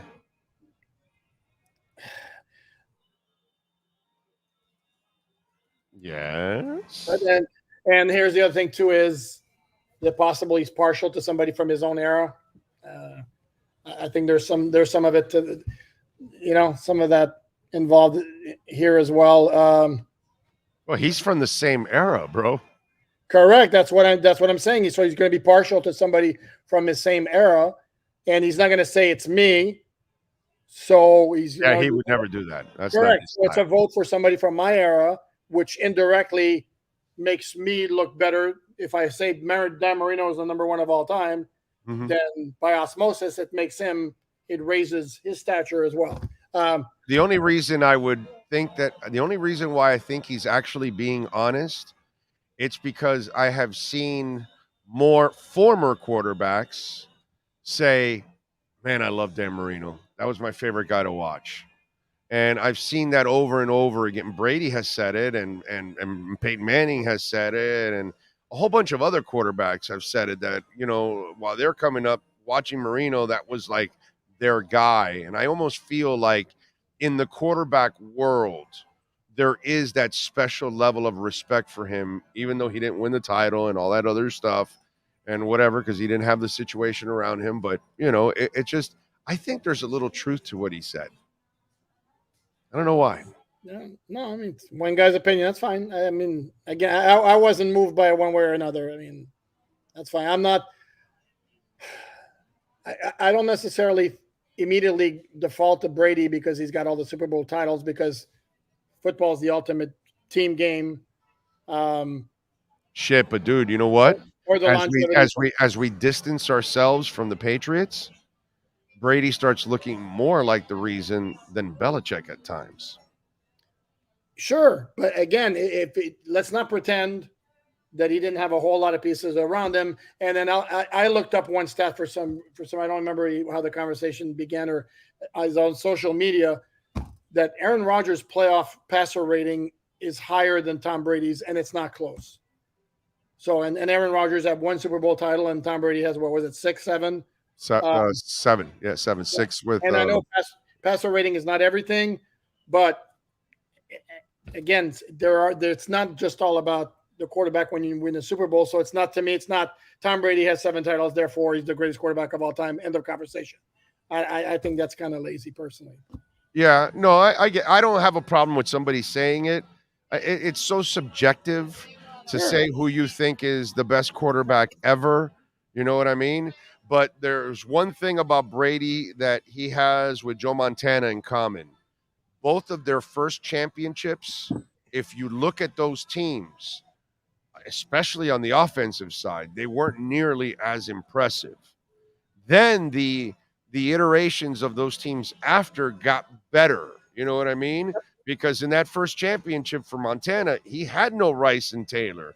He only had Dwight Clark. It was Freddie Solomon, and I forgot the other receiver now. I'm brain farting now, but Cooper was his running back, and like Jermaine Wiggins and Troy Brown and Corey Dillon, I think were Antoine Smith. I think it was a running back. Antoine Smith, like Brady didn't have anything special either in that first go around. Also, then after he got better, he got better weapons, and not just like Montana got, my God, superior. He got the best receiver of all time. After that, so I kind of give those guys a lot of credit, because too many people are lazy and they brag like, oh, well, they won, they had everything. Okay, but go back and watch their first championship. They weren't nearly as loaded, and they still won it. So give them credit, overall. Yeah, except this is where I can make the argument. If you remember, the Patriots' first Super Bowl title is 2001. They won because of defense. I mean, they slowed down that Rams offense, and they got a pick 6 on top of everything else. And then Brady just, again, the big thing with Brady, more than anything else, he was just really clutch. That game-winning field goal drive. But it's a completely subjective argument. I mean, maybe in 10 years we're going to be back here talking about Patrick Mahomes is the greatest. Well, Joe Montana said it in that same argument. He says he thinks that down the line, he thought Mahomes could be the best of all time because of his skill set and what he does, which, by the way, he's completely right. Because look what the guy's done already. He's been to 3 Super Bowls and won 2 of them. And what he did this past year, injured with that ankle, Jesus Christ, dude. No, and the 2 years, the 2 of his 5 years as a starter where he didn't go to the Super Bowl, he went to the AFC Championship game. Right. Yes. They're always there, which is why I suffer from Chiefs fatigue syndrome. Well, that happens with Yankees, and that happens with I hate it. Spurs, That's my team. I hate it. It's like, okay, enough already. Yeah, that happens with. I'm sure people are going to get tired of Messi and Inter Miami winning and all that down the line. Oh, I'm sorry. That's soccer. Sorry. Yeah. Well, you're Canadian, bro. I got to tell you, that's Canadians love their soccer, bro. Dude, I wrote about Jesus. 60-inch story for the Miami News way back when the U.S. was bidding to get a World Cup, to get the 94 World Cup. And I did all my research and all that. And then I watched the World Cup religiously. It's not because I've never been exposed to it. I just don't find it particularly exciting. That's just me. No, I get it. It's understandable. All right, follow him on Twitter at Poopart NFL. What do you got going on SI? Well, a whole lot of news today when we broke it all down, including the Tyreek Hill situation, including all the roster moves made, the Ingold contract extension. Omar's got to look at the running back situation in light of the Jeff Wilson move to injured reserve. We had a full scouting report on Kelvin Joseph. Gunner, flyer. Also got some slot cornerback ability potential. So yeah, I know they tell you that, but he's really here to be a gunner or flyer. If he's out there as a corner, woo, he's a slot guy, and he would be a depth slot guy. Yeah, sure. You don't want him in the slot, folks. You just want him as a gunner or a flyer. That's kind of what they needed. They got a couple of them injured. They needed that. So that was a good move actually by them. They even saved some money in the cap. So I give them a little credit for that one. Yeah. I thought that was very shrewd on their part. All right, Poop. Appreciate you. Have a great weekend, brother. Thank you. Likewise. You got it. There you go. Alan Poupart. Call my guy, EJD. Eric does an excellent job. 305-433-4843. Custom home construction, major home remodeling, only in Dade and Broward counties. Okay, so for our listeners in Palm Beach or in Seattle or in Argentina, only Dade and Broward counties. So make sure you reach out to Eric. And by the way, fully insured also, liability and workers' comp, so you never have to worry if somebody gets injured on your property. As you guys know, I would never have anybody on our platform that isn't fully insured. You know, Cutter's Edge is fully insured. EJD Construction's fully insured. When I talk to a company and they want to be a part of the platform and I find out they're not fully insured, I'm like, sorry, can't do it. You're going to put my listeners, my family, which that's what you guys are, you're going to put them at risk. You're not insured. Then they can get sued. No way. And then I told them to call somebody that got them sued. Nah. I'm not doing that. So that's why we tell you Eric, because Eric is responsible. Hey, in-house shell construction in-house, folks. That's how they keep the cost down. So call my guy Eric, 305-433-4843. You've been listening to the EJDconstruction.com Miami Dolphins Report with Sports Illustrated's Alan Poupart. For additions, home remodeling, and custom work, call Eric at 305-433-4843. EJDconstruction.com is your custom home builder and general contractor you can trust. 305-433-4843. Right, we are back. Appreciate all of you out there. As always, don't forget to hit the like button and please subscribe to this channel. We need to get to 1,000 subscribers in order to monetize this channel. The other one, we're good. We're approaching 19,000 subscribers. Thank you all out there at Big O Radio Show. But this one here at Big O Radio Show Live, we need to get to 1,000 subscribers on this channel. So please help us. We are at 862. So we only need right now 138. That is nothing. All right. And I know there's a bunch of you right now watching that probably are not subscribed yet to the channel. So please subscribe. Help us we need to get to 1,000. We need to get to 4,000 hours watched on this channel. So please keep watching. Watch as long as you can. Always watch as long as you can, because that's how we get paid. So it's important that you guys viewing time. So view as much as you can and all that. Anytime, every day of the week, twice on Sundays, whenever you can. Even if you're going to go around the house, let the show play anyways. What the hell? You come back and then, So appreciate it. We really need it. It's great to get this channel over 1,000 subscribers and to get it also over 4,000 hours watched. We were at 3,500, you said? 3,600. Look at that. So we're getting closer and closer to the 4,000 hours watched. Hopefully by tomorrow we'll have that. I'd like to get to the subscribers and get those also done by tomorrow, so the channel is already monetized. So, help us make a living. We work our asses off to do all this every day. Please help us so we can continue to make a living and continue to do this for you all out there every single day. So appreciate it all out there. Wide receivers would get absolutely mugged on routes. I'd love to see a current NFL referee watch all 22 from the 80s and what penalties he would call. Yeah, I think Marino was an ultimate freak. The beauty of the Marino situation is Tua. Because I always hear people, Tua needs a perfect team. You guys want a perfect team in order for him to win. Well, that's kind of the way you win. And Marino had an imperfect team constantly. His line was impressive on the left side, not on the right side. He had no impressive running game ever. Sometimes he would have a serviceable running game at times, but never anything that scared the crap out of defenses. Oh, and by the way, he never had a defense either. Not like Montana. Not like Phil Simms. Right? Not like Tom Brady. They've had defenses. Marino never had one defense. It's just the way it goes.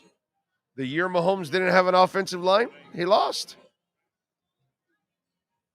So, everybody needs help, especially in football, because it's not a one-man sport. It's truly a team sport. So I always laugh at you guys want everything has to be perfect for Tua. Well, if you want to win a championship, yeah, dude. Yeah, Tua needs an offensive line. Yeah, dude, of course he does. And it would be nice if he has a defense. And it would be nice if he has weapons. And it would be nice if he has good coaching. And if you don't have any of those things, you probably aren't winning the championship. So it just, to me, it's hilarious at times. And all you have to do is look at Marino. He needed the help and he never got it. And that's why he never won. And that's Dan Marino, who, brother, he's the man for me. He will always be the man for me. But I know what happened around him. And I love Shoes to death, but he was a failure at building a championship around Marino. He ruined Marino's career. You had one of the best quarterbacks ever, and you did a better job of getting Woodstock to the Super Bowl? Come on, man. And that's the part that sucked. And then Jimmy came in and was a complete disaster, completely abusive of Marino. He was so amazing, dude. God, I love watching Dan Marino play. Oh, man. Karoon says, why Poupart not impressed with Montana's comments? He could have mentioned someone else in the same generation, but he mentioned Dan the Man. I know.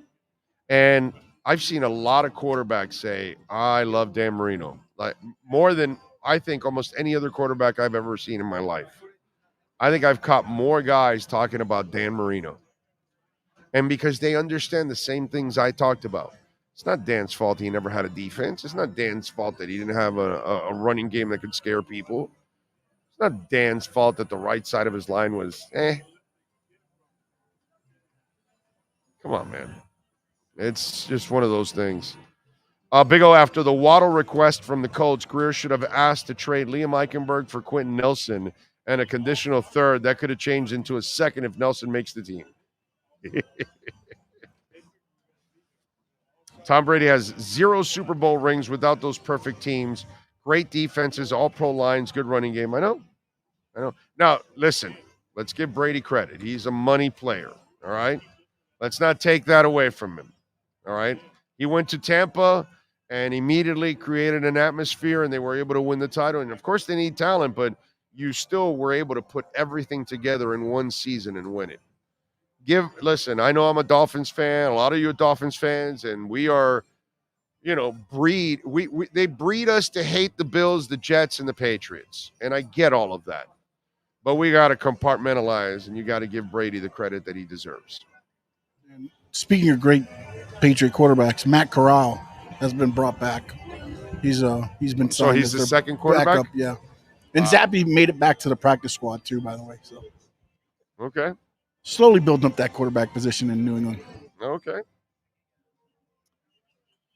When sports and business collide, we like doing something called the KSDT CPA Sports Business Report.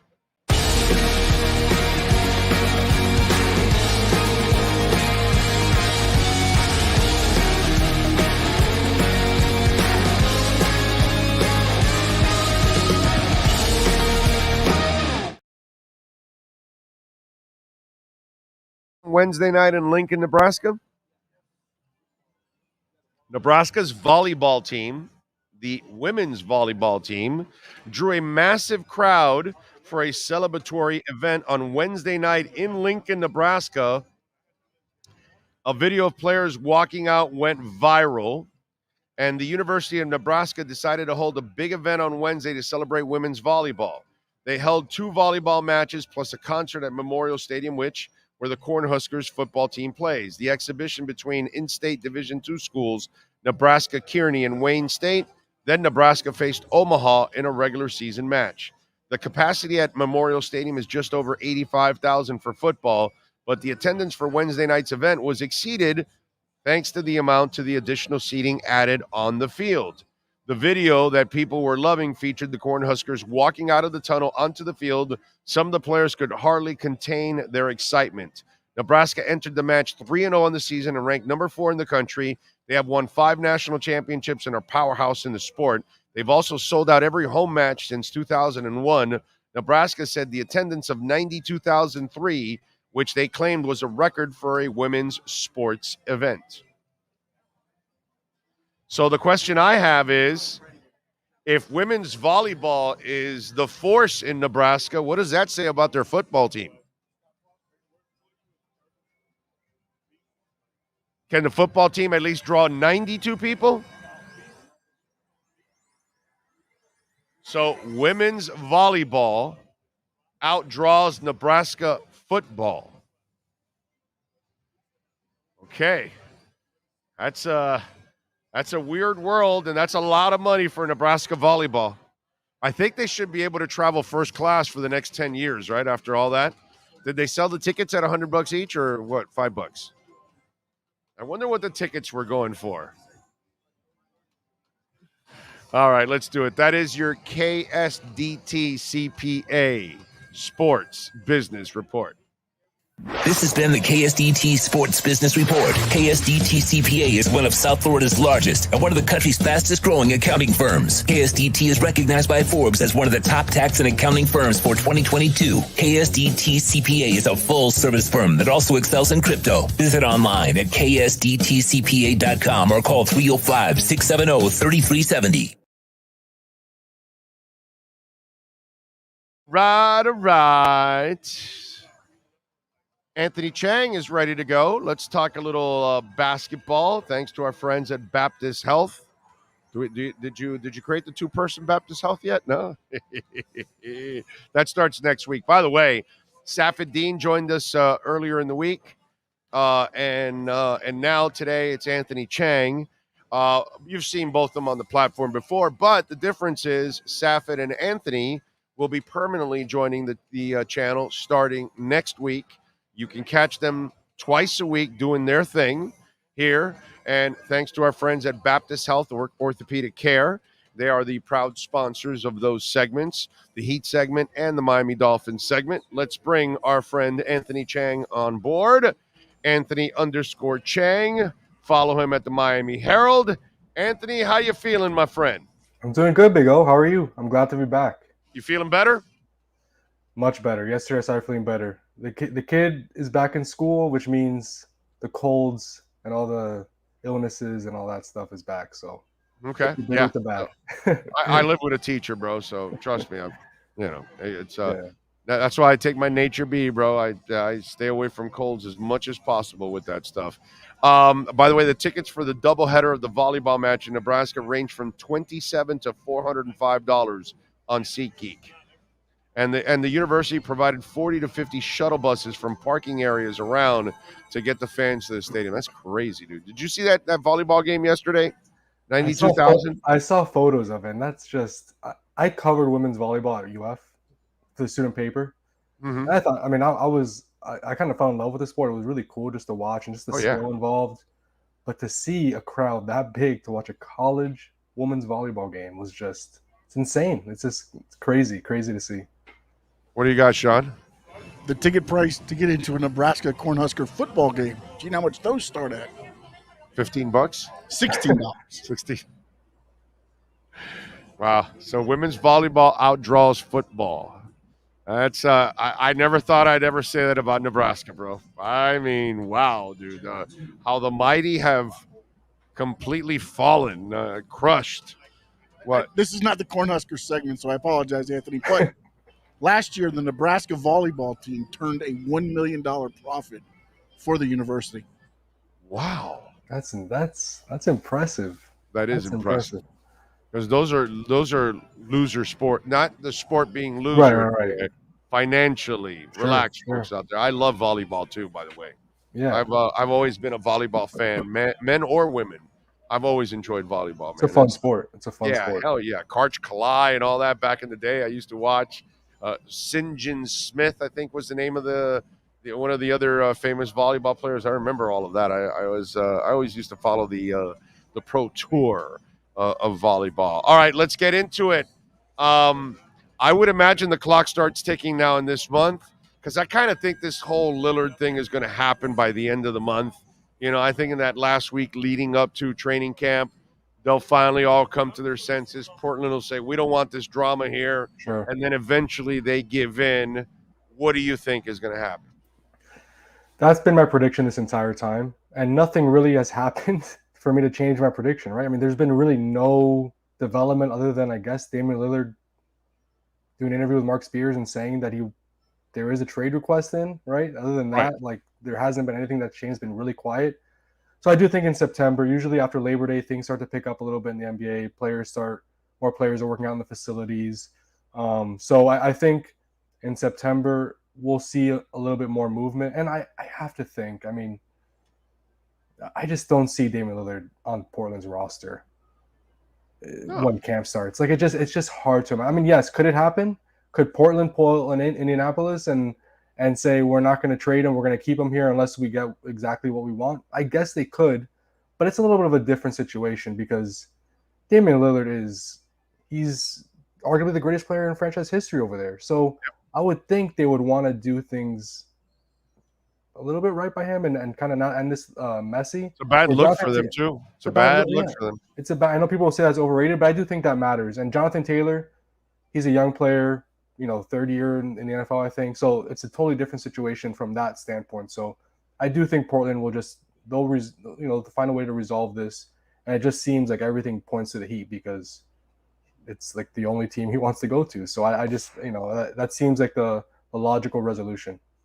And all this stuff that people throw out there, that there's some talk or that they want to include, that they don't want to include Tyler, this, that. Are you believing any of that stuff going on right now? No, because I think the only untouchables on the roster are Bam and Jimmy. And I've heard that Caleb too, that they don't want to include Caleb either. But is he completely untouchable? I'm sure not, right? I mean, if it has to get done that way, maybe that does happen. But I think Bam and Jimmy really are the only untouchables. So I would not trade Caleb, dude. He's the one guy that has the potential to be really, really good player for you, dude. And he would fit well around those guys. He would fit well around those three, right? It's kind of Swiss Army knife guy that could plug a bunch of holes, plays defense, can shoot, just does a bunch of different things to help you. So it's hard for me. As much as it would be great for the Heat to keep Tyler and get Lillard, right? That'd be great. You keep one of your best scorers and add another one of the best scorers in the league as well. It's hard for me to imagine that trade getting done without Tyler Hero being included. It just is. I mean, from a salary component, from a logical component, like it just doesn't really make sense. You've made 2 runs the last 2 years without him, dude. Yeah, there's that. Let's just be honest now. There's that too. Let's just be honest. You've proven over and over again you really don't need him because you've done a marvelous job of finding some other pieces like Caleb. You know what I mean? Yeah. What I like about Caleb is that he has Jimmy Butler qualities, and yet he's a better outside shooter than Jimmy too, on top of all of that. So that's what I like about him. So when you do have Jimmy banged up or resting, he could run with Damian, and I think Damian would make his freaking life even easier, bro. Right. Yeah. Oh my God. Wow. And he proved last year that he can play the 4. Whether fans like it or not, he can play the 4 in certain spots in certain matchups, right? He can play the 4, he can play the 3, he can play the 2.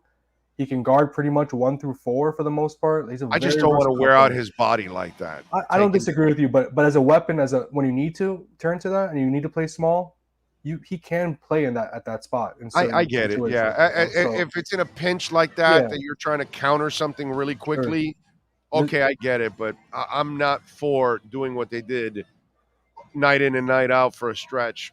I think that took a toll on him actually last year. Yeah, and look, You know what I mean? and not to go back into the past, but against Denver size killed them, right? So I think that he'd have made an emphasis to get a little bigger this offseason. We've kind of seen that. So I would be a little bit surprised if Caleb is the starting 4 this year, but I guess we'll see. Yeah, no, I don't think that's going to happen. I'm actually very impressed how they reloaded in the paint and the backup center spot.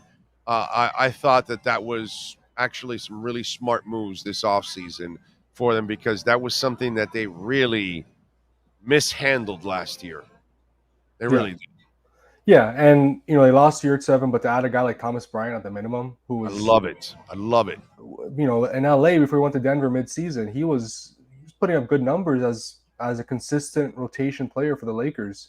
Right. And as a backup, 10, 12 minutes a game. Remember, he doesn't have to play much. Bam's going to play 30 to 35 minutes a game, right? So he has to play 10, 12 minutes. Thomas Bryant could fill that role. And obviously we saw what Orlando Robinson did this summer. Yes, it's just summer league, but we've seen growth. He's shooting the 3 a little better. He seems to be getting better defensively and just learning to be in the right spots and growing in that area. So he's another guy that can fill that role as well. So they have 2, and those 2 guys, reliable options that you could turn to back up Bam. And then you have Kevin Love, Kevin Love is another option to back up Bam, as more of a small ball center, but he could do it, stretch the floor. I hope they pace him, dude. See, last year, here's where this is what I fear about Kevin Love, and I want to warn everybody ahead of time. Sorry, I'm going to be, the sad sack here and bring some negativity to all of this. And I don't mean to do it, but you know what I'm going to be talking about now. And you're going to understand what I'm talking about, but nobody has talked about this. We got a fresh Kevin Love last year. Yeah. They saved his ass in Cleveland. Yeah. They didn't want him. They didn't use him that first half. And his body was fresh. And yet, when he got here, he played a lot of minutes and then started to get kind of worn down and banged up a little bit. Well, now you're going to start the beginning of the year with him. Do not expect to use him the same amount that you used him last year. He will not last the season that way. I think you've got to be really smart with Kevin Love and pace him. And he's the kind of guy that you're going to have to give him some days off. Sure. If you want to have him available at the end of the year and in the playoffs, and you want to have his veteran and his smarts and his passing and all that, I don't know about you, dude, but I'd be very cautious. I'd use a lot of caution with his minutes, especially in the first half of the season. Your thoughts on that? Yeah, that's a very good point. I was about to say that before you mentioned it. That's a very, very good point. I mean, Kevin Love, for about a month or 2 before he got to Miami, barely played. Yeah. And he's obviously a year older this year. And, to think he's going to play 25 minutes a night for 82 games, that's not realistic for this point of his career. Nope. Now, a question is, is he would you start him? Because he is a logical guy to start a power forward. No, I am not starting him. I don't disagree with you, but if you do, I think it's kind of like a Luke Babbitt role where maybe it's 10 minutes a half in the beginning of the first quarter, and you kind of try to monitor his minutes that way. Plays about 20 minutes a game, and maybe you do it like that if you want to be the starter.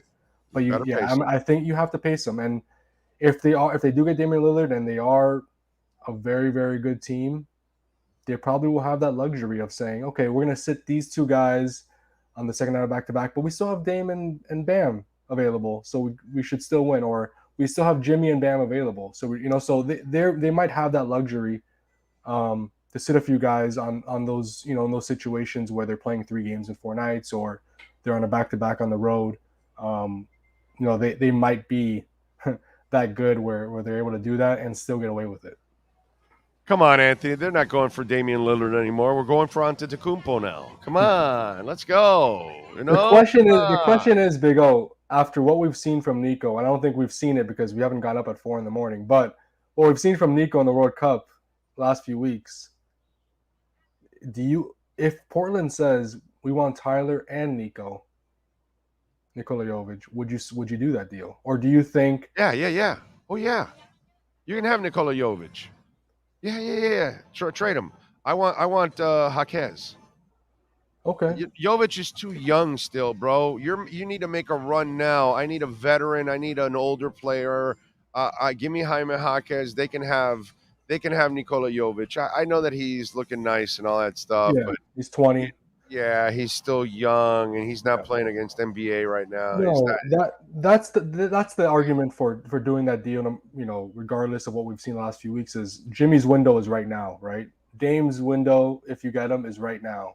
You got to go for it in these next 2 or 3. Remember what I just told you about Caleb? Yeah, dude, I feel the same way with Jaime Jaquez.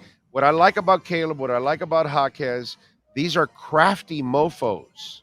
These are guys that can find their shot. These are guys that can attack the rim, that can pass, that can shoot. And what I like about Jaquez is that he's old.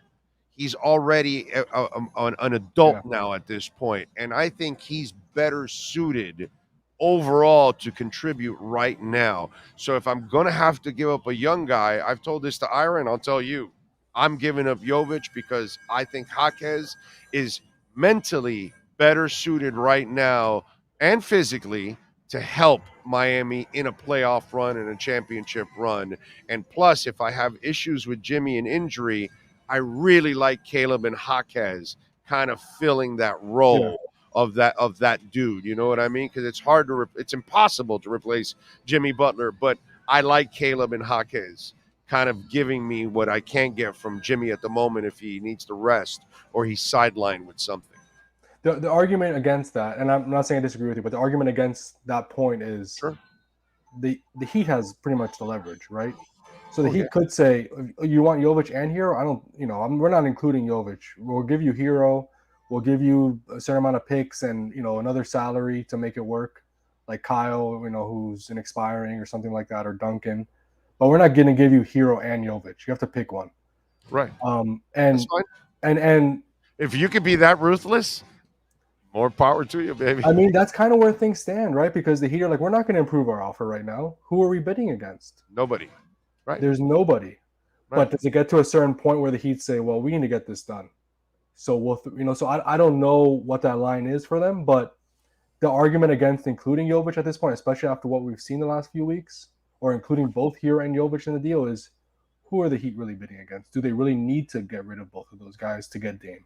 Oh, no. That's what we're going to find out. If that's the case, that's fine. I'm just going about if you're forced to have to give up one, that's who I'm giving up. If I have to give up Jovic or Jaquez, I'm giving Jovic up over Jaquez. Yeah. That's all. Just, I'm saying. But dude, knowing Riley, he's going to play a little bit of hard line. Of course, they're not bidding against anybody. This guy doesn't want to go anywhere except Miami, and the entire league knows it. All the GMs know it. I mean, if he was really available, everybody would be calling. Sure. Not everybody, but, a handful of teams. Damian Lillard away from being a championship, 3, 4, 5. They would all be – there would be a bidding war. But there is no bidding war because he doesn't want to go anywhere except Miami. Yeah. So, yeah, I'm with the Heat on this one. If that thinking is better than anything else, if you don't have to give him up, fantastic, dude. Yeah. Fantastic. We'll see who caves first, right? If Portland will give in first, or if the Heat will say we can't. And if it doesn't happen, then we've got to deal with the craziness of the Antetokounmpo crap for the next year. It'll never end. With the Heat, it just never ends. No, it doesn't. It doesn't never end. Yeah. Heat and Dolphin fans, they want to buy. And now Inter fans are the same way too. Inter fans have gotten there too now. They got a little spoiled already now too. They're already spoiled now. I don't know if you get these player. I don't know if you get these emails as well, but I always get emails, especially for the NBA, of betting odds for which team a guy is going to be traded to or signed with. And I think the NFL, I think some Dolphins already mentioned it as well. Everybody, even if the Heat have no cap space, Zach LaVine, top team, the Heat. The Heat are always in the top of the list, and I'm guessing the Dolphins now these days are as well. Right. Who is this guy to land with? The Dolphins. So it's just there's a reason for that. It's because they're aggressive and they're always going to try to be in the mix. So it's a good thing if you're a fan. Yeah, I mean, shit. Every time there's somebody, Chris Greer's talking to him. It's like, damn, dude, come on. It's the same thing. So I know the Antetokounmpo, that already started with me. I'm getting in my DMs all over the. Oh no, we got to go after Antetokounmpo. And I'm like, you don't even know if he's going to be available, dude. Yeah. Go get Lillard now. Let's get through the Lillard saga first. Yeah, let's do that. Yeah. No, the Lillard saga's what I think they're. With Lillard, I think you got a shot at a title, man. I really do, because you got the best coach on the planet, bro. They made the NBA Finals without Damian Lillard, so if they get Damian Lillard, and Tyler Hero's a good player, but like you said, they made the NBA Finals without Tyler Hero last year. Twice. If they add Damian Lillard, they've made it twice without him in 4 years. Twice. Well, Eastern Conference Finals the year before, but yes. No, in 4 years, I said they've made it twice without him. So they've made it to the Eastern Conference Finals and the Finals 4 times, 2 each, without him. I mean, give me a break, dude. You know what I mean?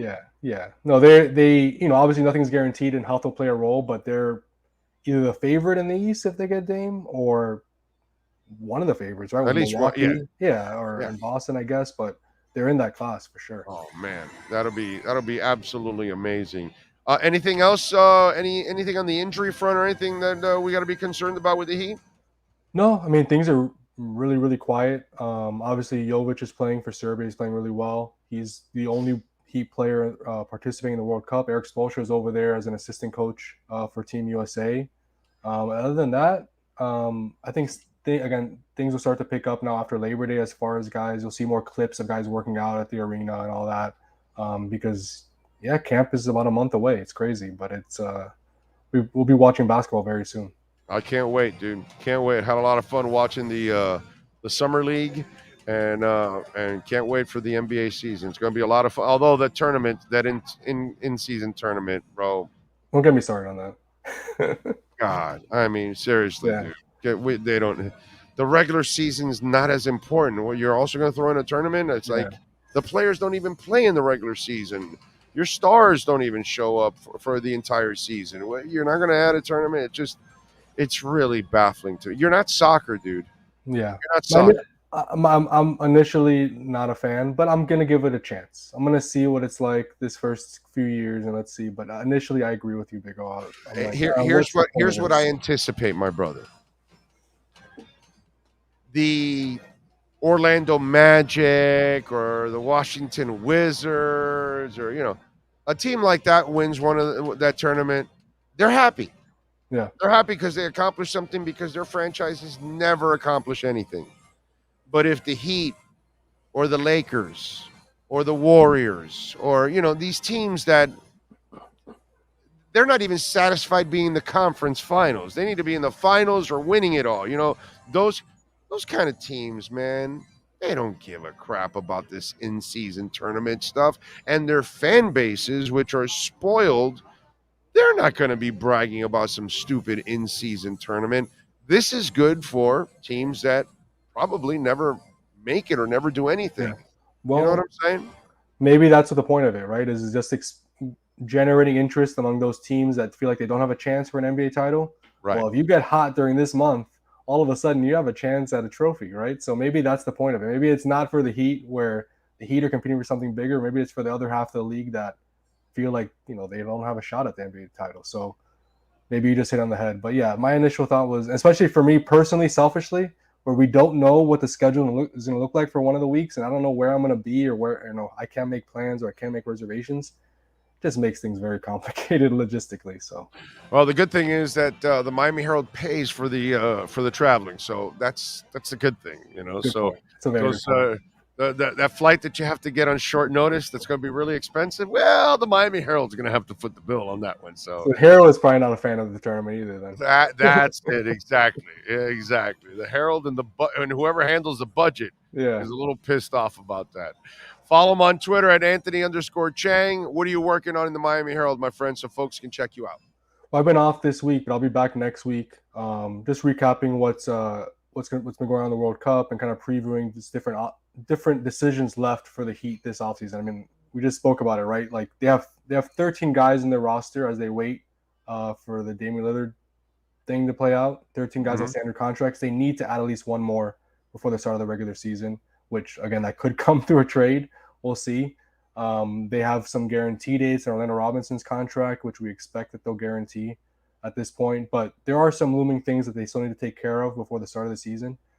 So I'll be kind of listing those next week along with the World Cup recaps.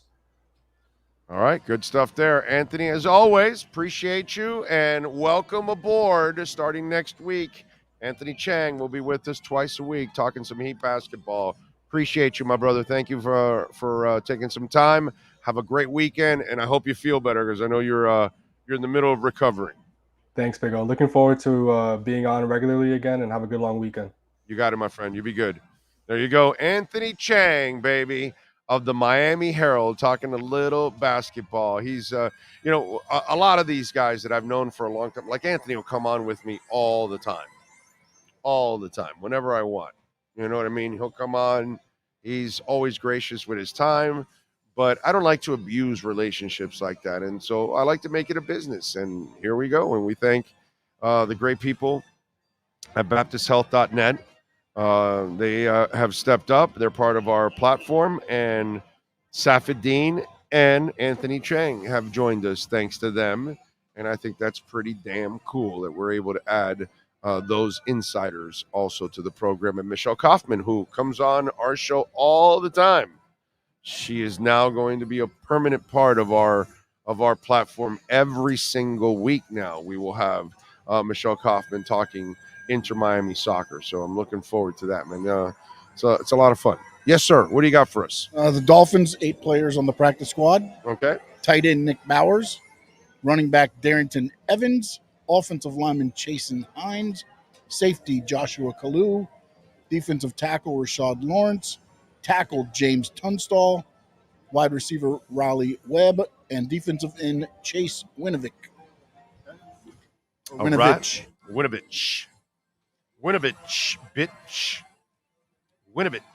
bitch. By the way, not practicing today, Teron Armstead, Liam Meichenberg, Salvon Ahmed, Elijah Campbell, and Justin Bethel.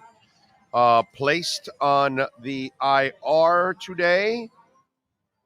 Let's see. Robert Jones, Jalen Ramsey, Jeff Wilson Jr., all placed on the IR. What else do we have going on? Alec Ingold signed a 3-year contract extension through 2025 worth up to $17.2 million. And let's see. You know what I also like about the Dolphins? They have a secret weapon this year. Or shall I say, they have multiple secret weapons this year. You know what they are? They're called the motivated player. There is nothing like the motivated player. Because, any of us that are professionals, right?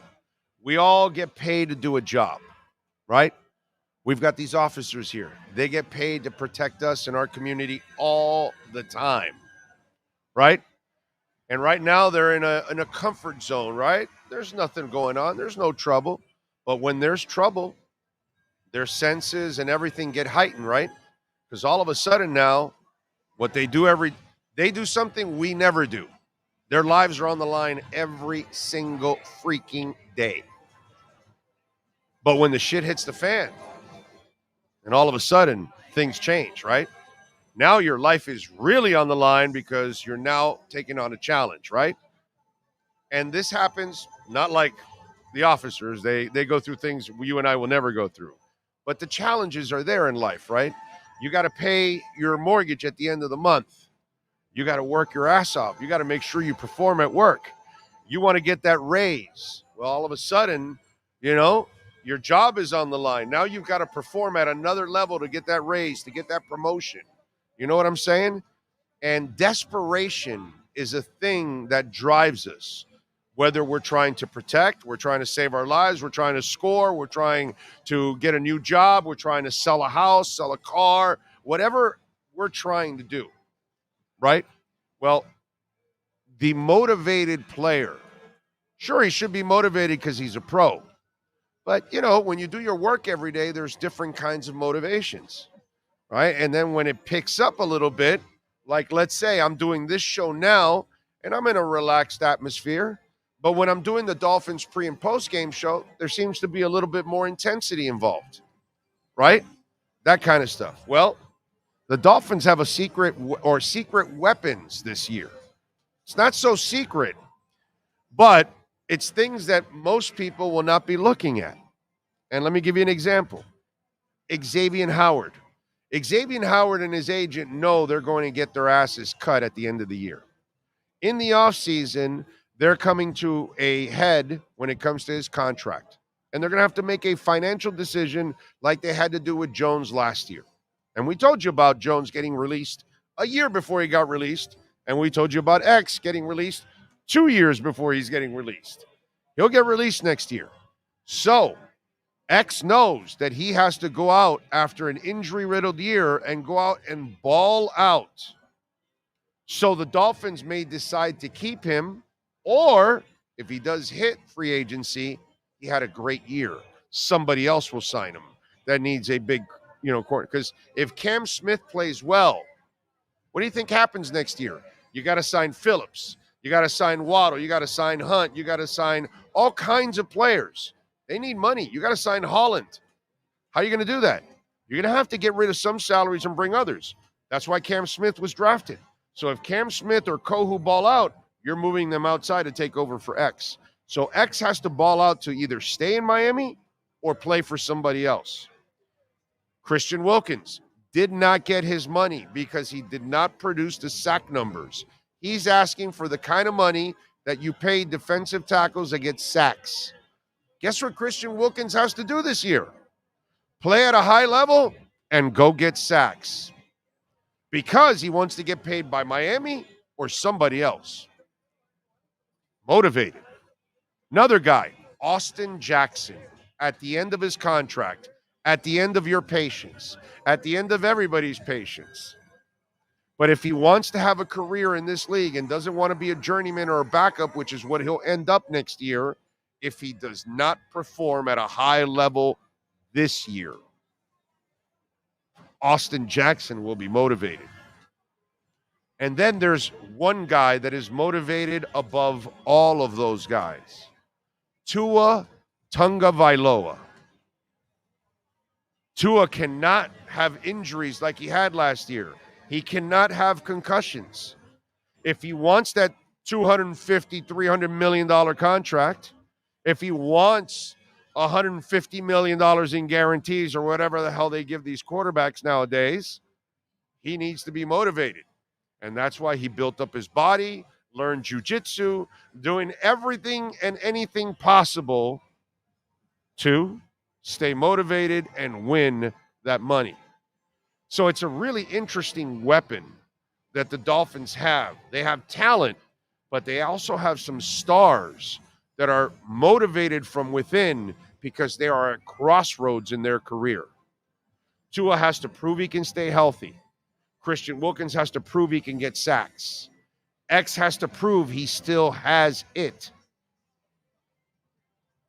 I mean, all of this here just sets it up. And Austin Jackson has to prove he can freaking start for an entire season. Motivation is a beautiful thing. Sometimes it comes out of desperation. Sometimes it comes out of fear. Sometimes it comes out of hunger, but it's there for one reason or another. And there's a heightened sense of urgency. And right now, there are 4 Miami Dolphins that have a heightened sense of urgency on this NFL season. And that, my friends, is a positive for the Miami Dolphins because they cannot mail it in. They cannot complain. They cannot say they didn't get paid or this, that, or whatever. They all have to prove in order to get paid. It's pretty cool. It's a hell of a weapon for the team.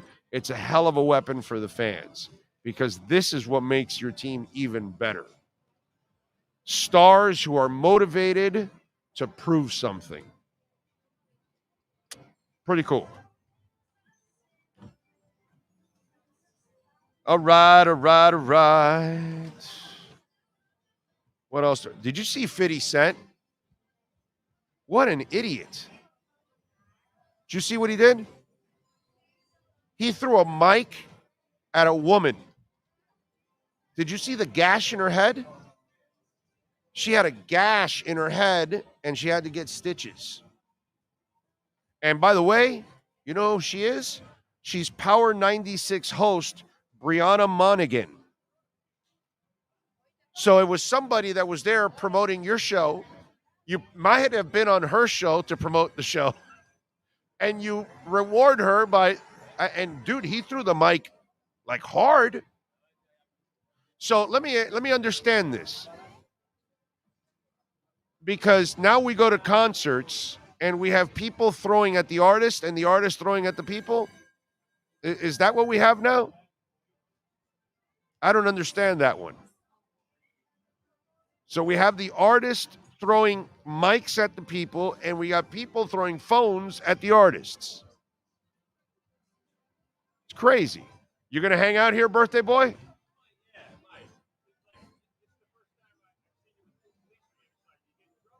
Well, no, there's like 8 other policemen hiding.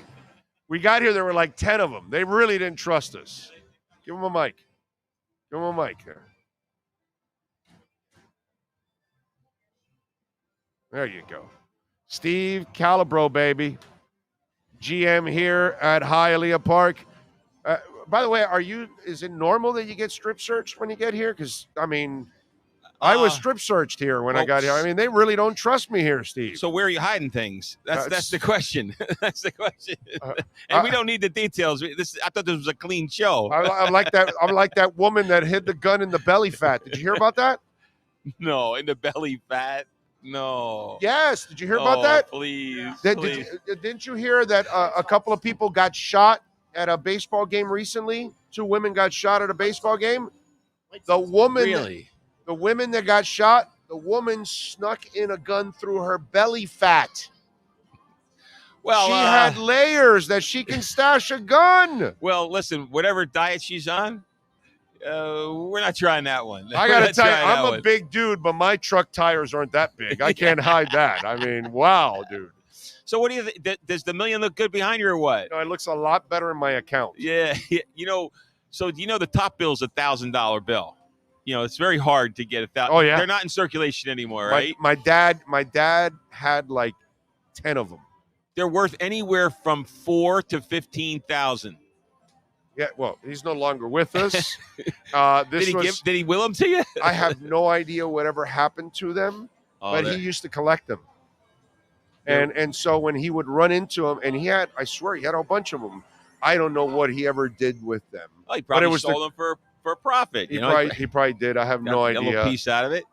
Crazy bastard. I don't know what he did with them. But this was back in the 80s when I saw it. $1,000 bills, and I saw it, and I was like, wow, this is so cool. So listen, we're emptying it out soon. The safe out.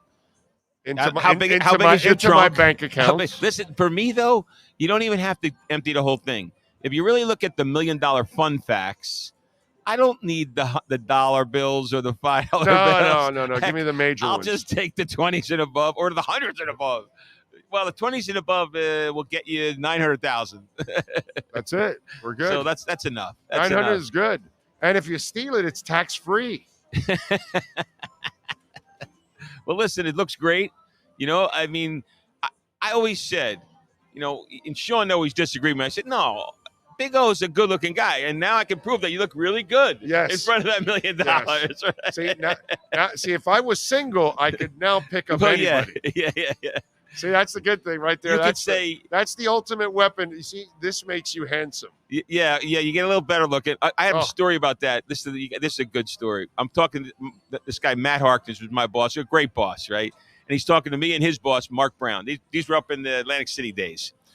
And he said, when I was he was the president of Trump Plaza. He's a really capable guy, really did a great job. He's still in the industry doing a great job.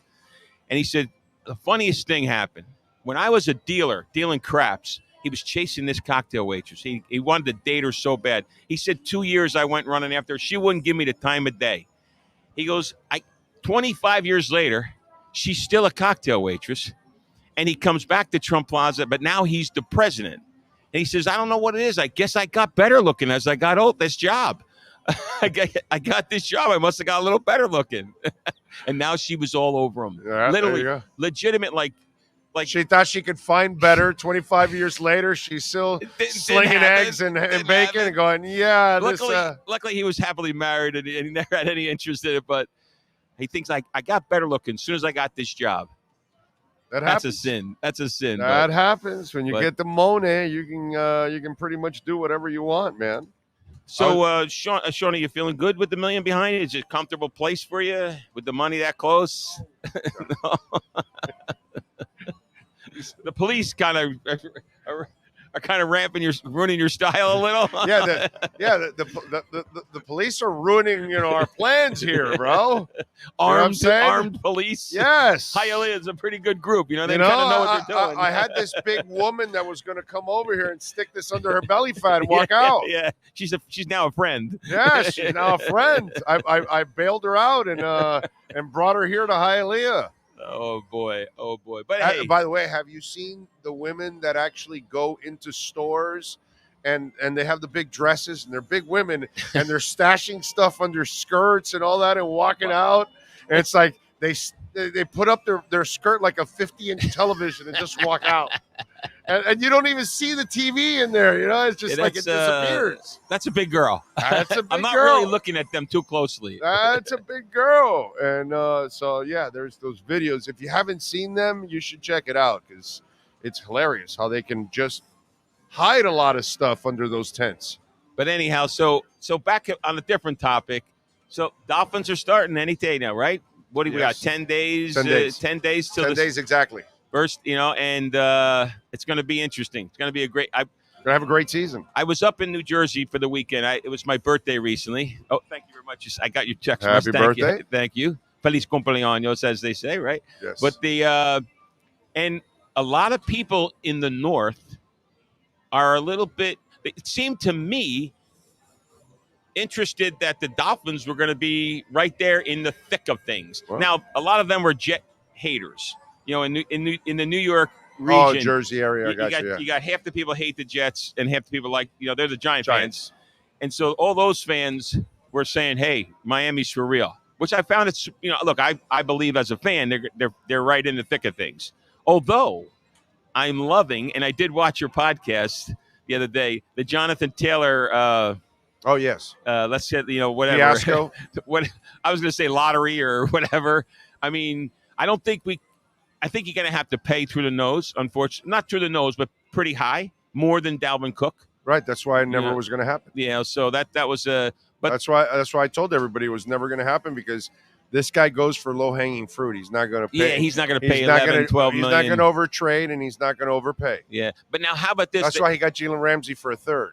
So I'm sure if those idiots want to unload Jonathan Taylor for a third or fourth, and here we'll give you Cedric Wilson or something, because not only would he only give you a third or fourth, he then make you take like a bad salary of theirs. Yeah, well, Cedric getting into a high salary mess, right now. Right, so exactly. He'd be a decent guy to. That would have been, yeah. But that's killed now and it's done. So it's over with. But now the other thing is they say with the Trey Lance going to the Cowboys, which I think was an amazing pickup for the Cowboys. I think.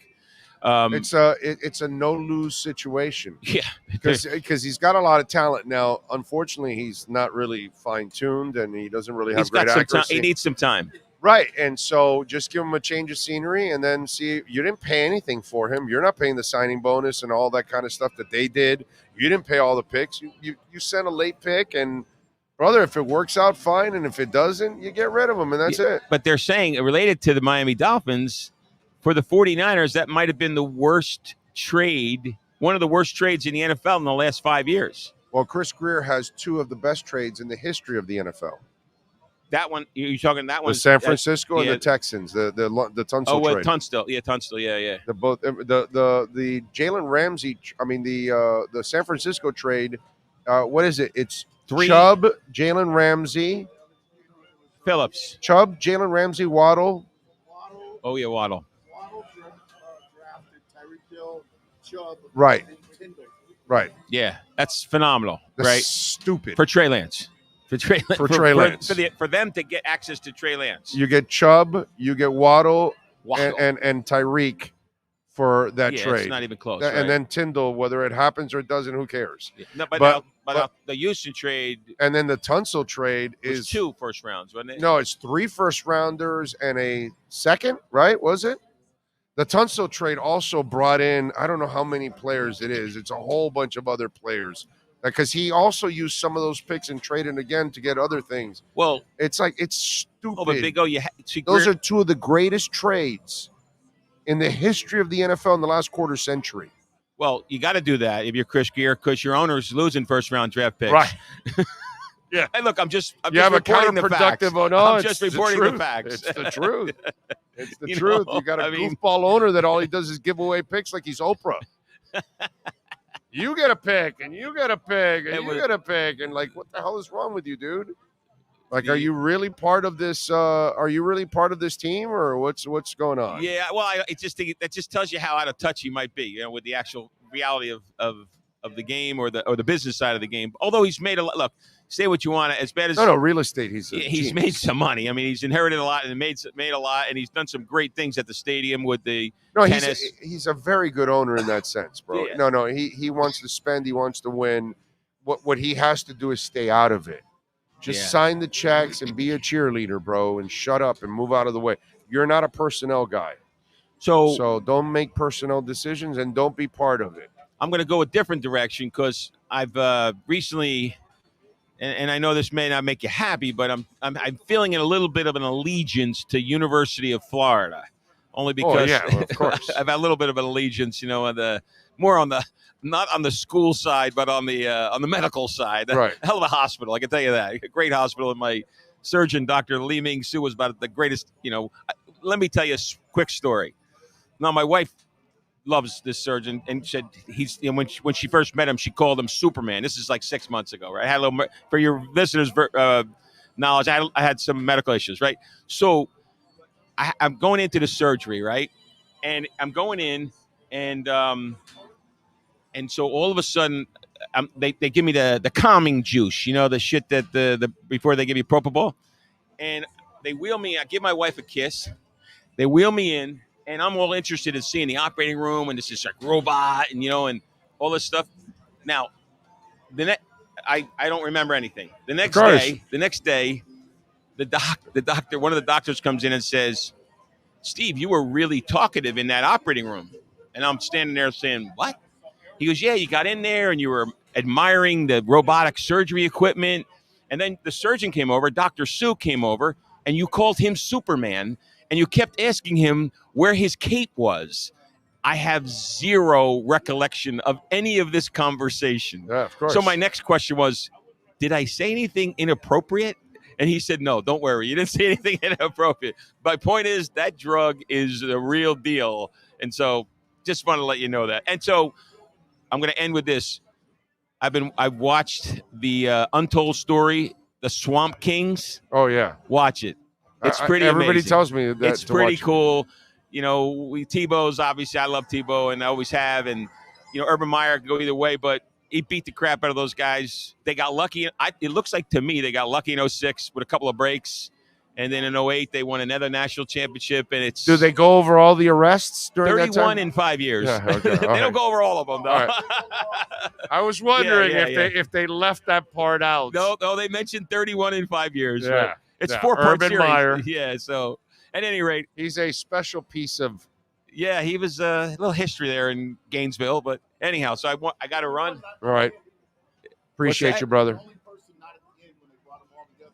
Yeah, but he also did win another national championship at Ohio State, which is ironic because he won the first one against Ohio State. It's a pretty good series. I'd recommend it. I like that stuff, but I'm also maybe have a little bit of a bias towards the University of Florida. And thanks to the team team across the street from the university. Well, that medical team, you should be a big the fan. Shands Hospital, but anyhow. You should be a big fan. Take care now. All right, have brother. a great one. Happy birthday. Thank you. Enjoy. That is Steve Calabro, the birthday boy here at Hialeah Park, enjoying it. So good to see you, my brother. Oh, you too? Oh, Lordy. All right. So we were talking about the 50 Cent thing, and you guys got to look it up because that poor woman has got a gash. And man, it's kind of twisted what's going on in concerts nowadays with people throwing crap at each other. I really don't understand that. It is very dangerous, and I don't know why we're exercising stuff like this. What else do we have going on? Let's go over a little birthdays today. Celebrating birthdays today, Chris Tucker is 51. Jeff Hardy, wrestler, is 46. Sarah Ramirez, actress, is 48. Joe Budden, Clubhouse star, 43. Let's see who else. Mickey James, wrestler, she's 44. I have no idea who she is, but it says wrestler, so I defer to you, sir.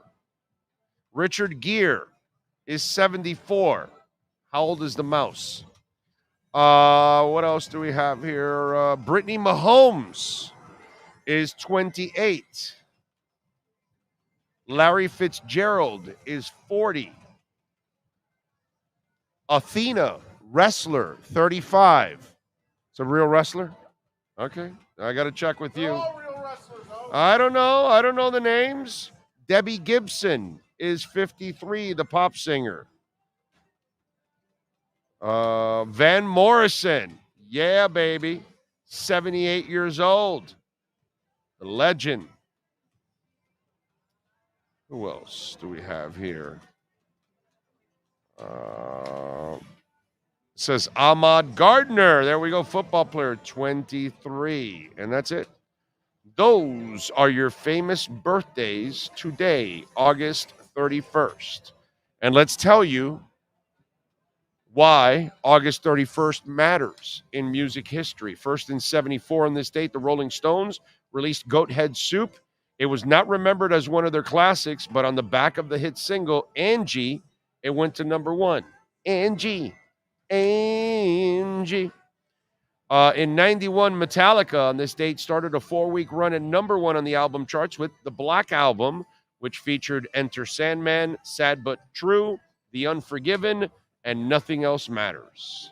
In 95 on this date, Rock and Roll Hall of Fame opened up in Cleveland, the city where disc jockey Alan Freed coined the term rock and roll in the early 50s. In 2005 on this date, Blondie, Public Enemy, and many others performed at a show organized by E Street Band member Steven Van Zandt to save New York City's landmark punk venue, CBGB. In 1990 on this date, Jackson Browne, Bonnie Raitt, and Stevie Wonder sang Amazing Grace at a memorial service for guitarist Stevie Ray Vaughan, who died in a helicopter crash 4 days earlier. God, Stevie Ray Vaughan was so good, man. He was so good. That is just one of the best blues rock guitarists in the history of mankind. Stevie Ray Vaughan. God bless you, my brother. You were talented. In 97 on this date, Microsoft Network webcaster U2's performance in Dublin Internet participants were able to control remote cameras at the concerts, allowing them to see events from different perspectives. That's pretty cool, actually. I didn't know anything about that. And I'm a big YouTube guy. Top of all of that. What else do we have?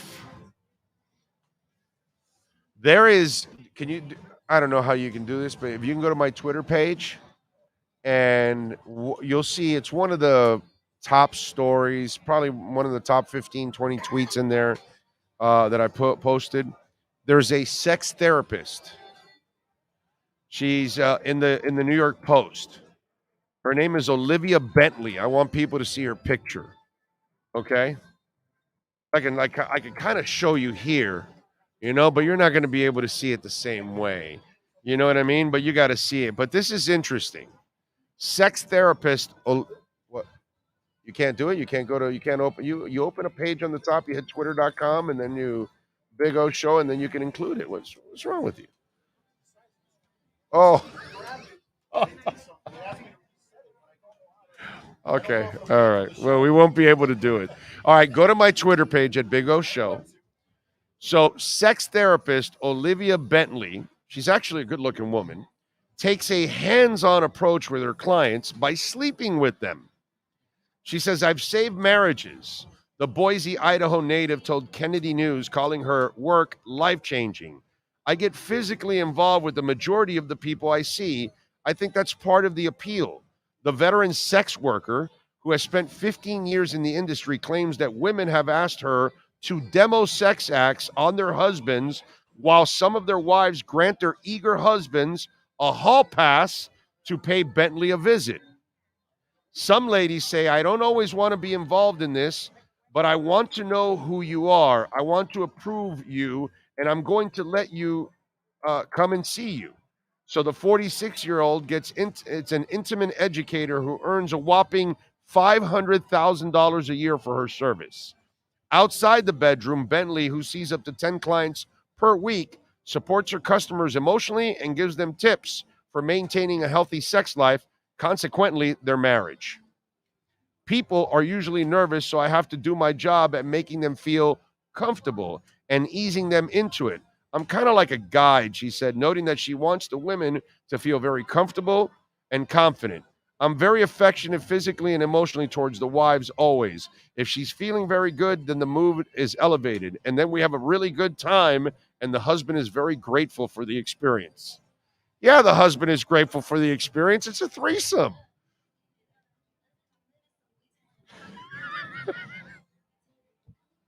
I mean, you see, seriously, like, you know what's going to happen, right?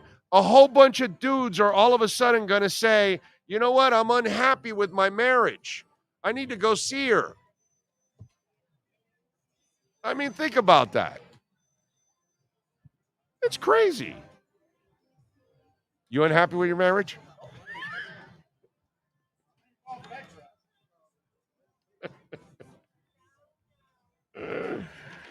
Oh, man.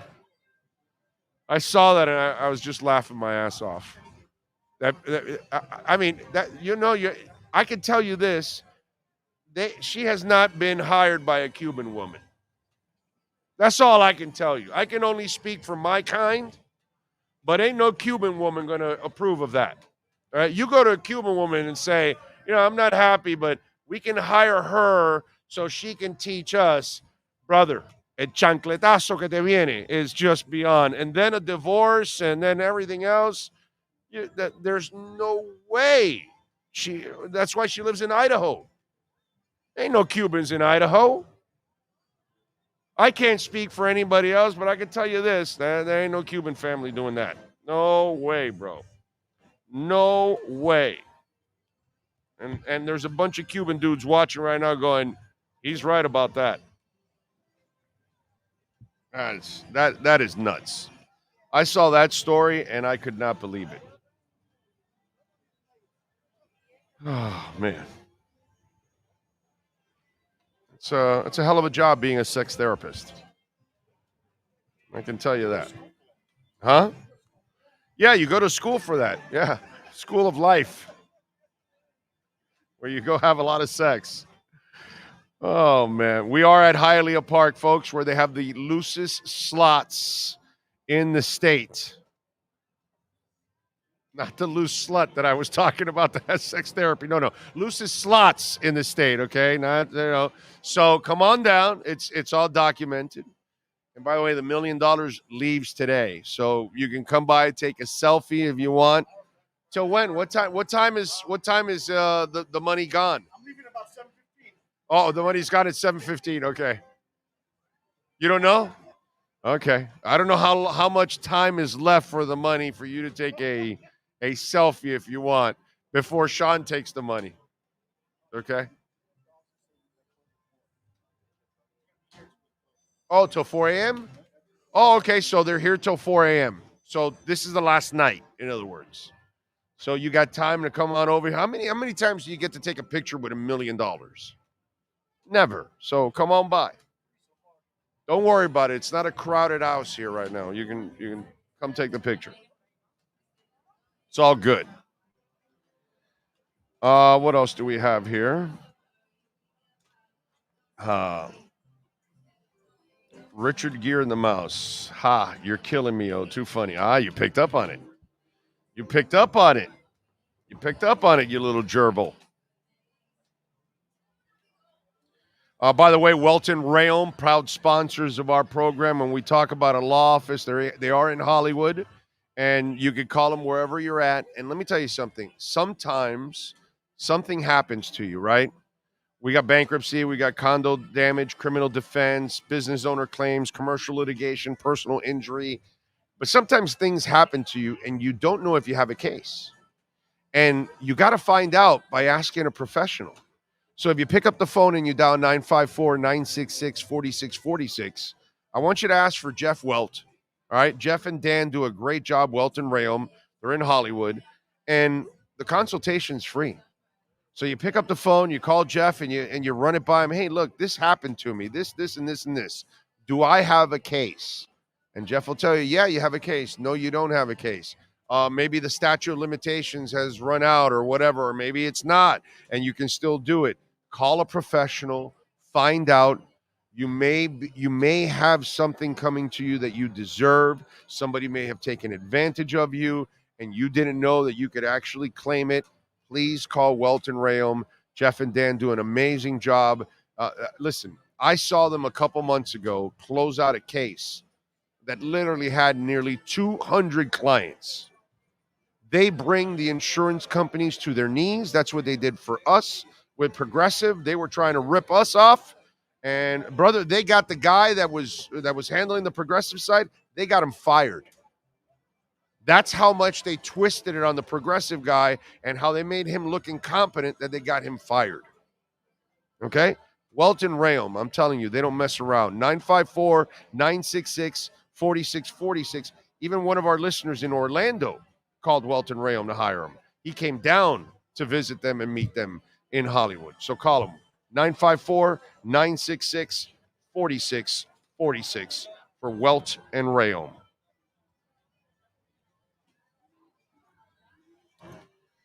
All right.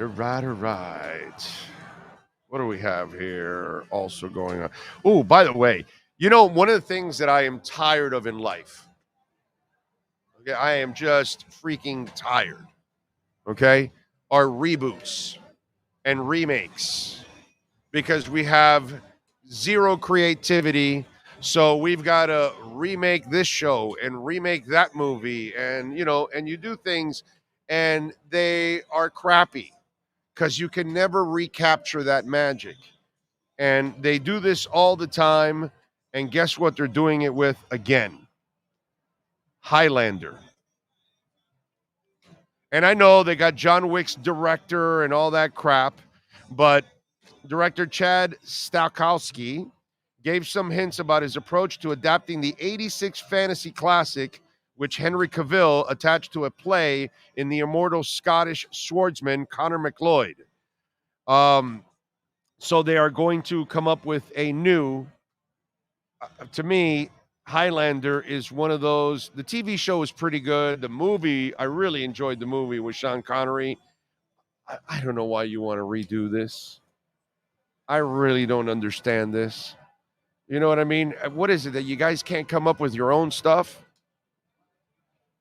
I mean, other people do. Why do we have to go repeating? Let's go make a new 90210. Well, that's not going to work out, dude. You know what I'm saying? Oh, let's go do a new MacGyver. It's not going to work out. We keep wanting to rekindle the magic of some show in the past or some movie, and you just leave it where it's at. Like, did they finally remake The Warriors? Because I heard they were doing that too. Like, I wouldn't even bother watching it. But, like, think about that. Why are you going to redo The Warriors? You can't remake that. And if you watched Highlander, you're not going to be able to do it.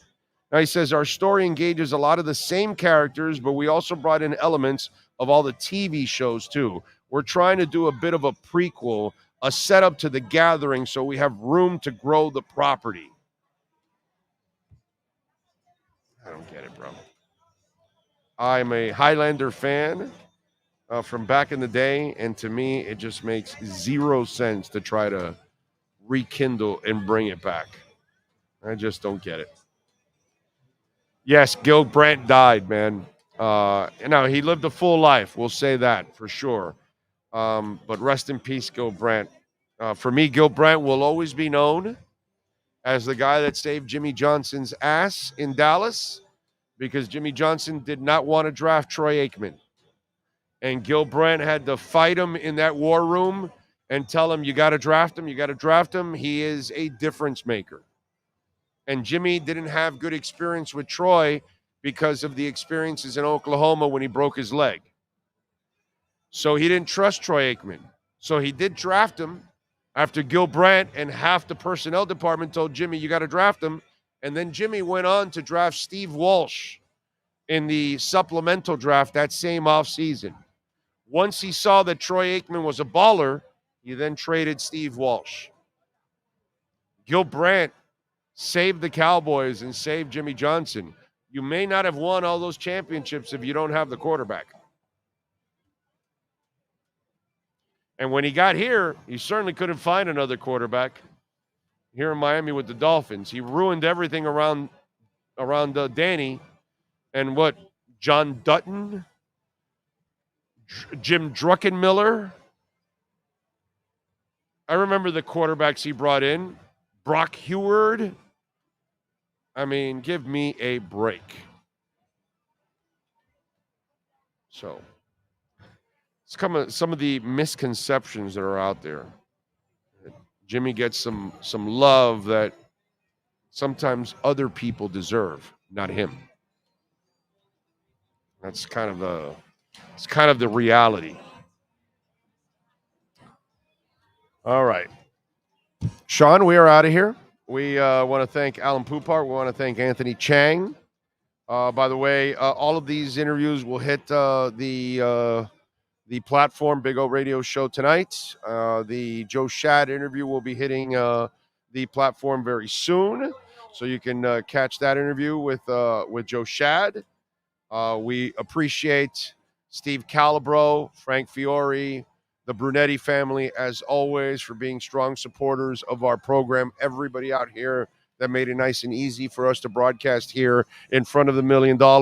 Normally, we broadcast in the second floor in the poker room every single Thursday at 3 p.m.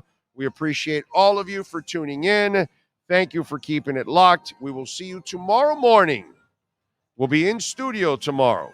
Same time, same place, same bat channel. Have a great one.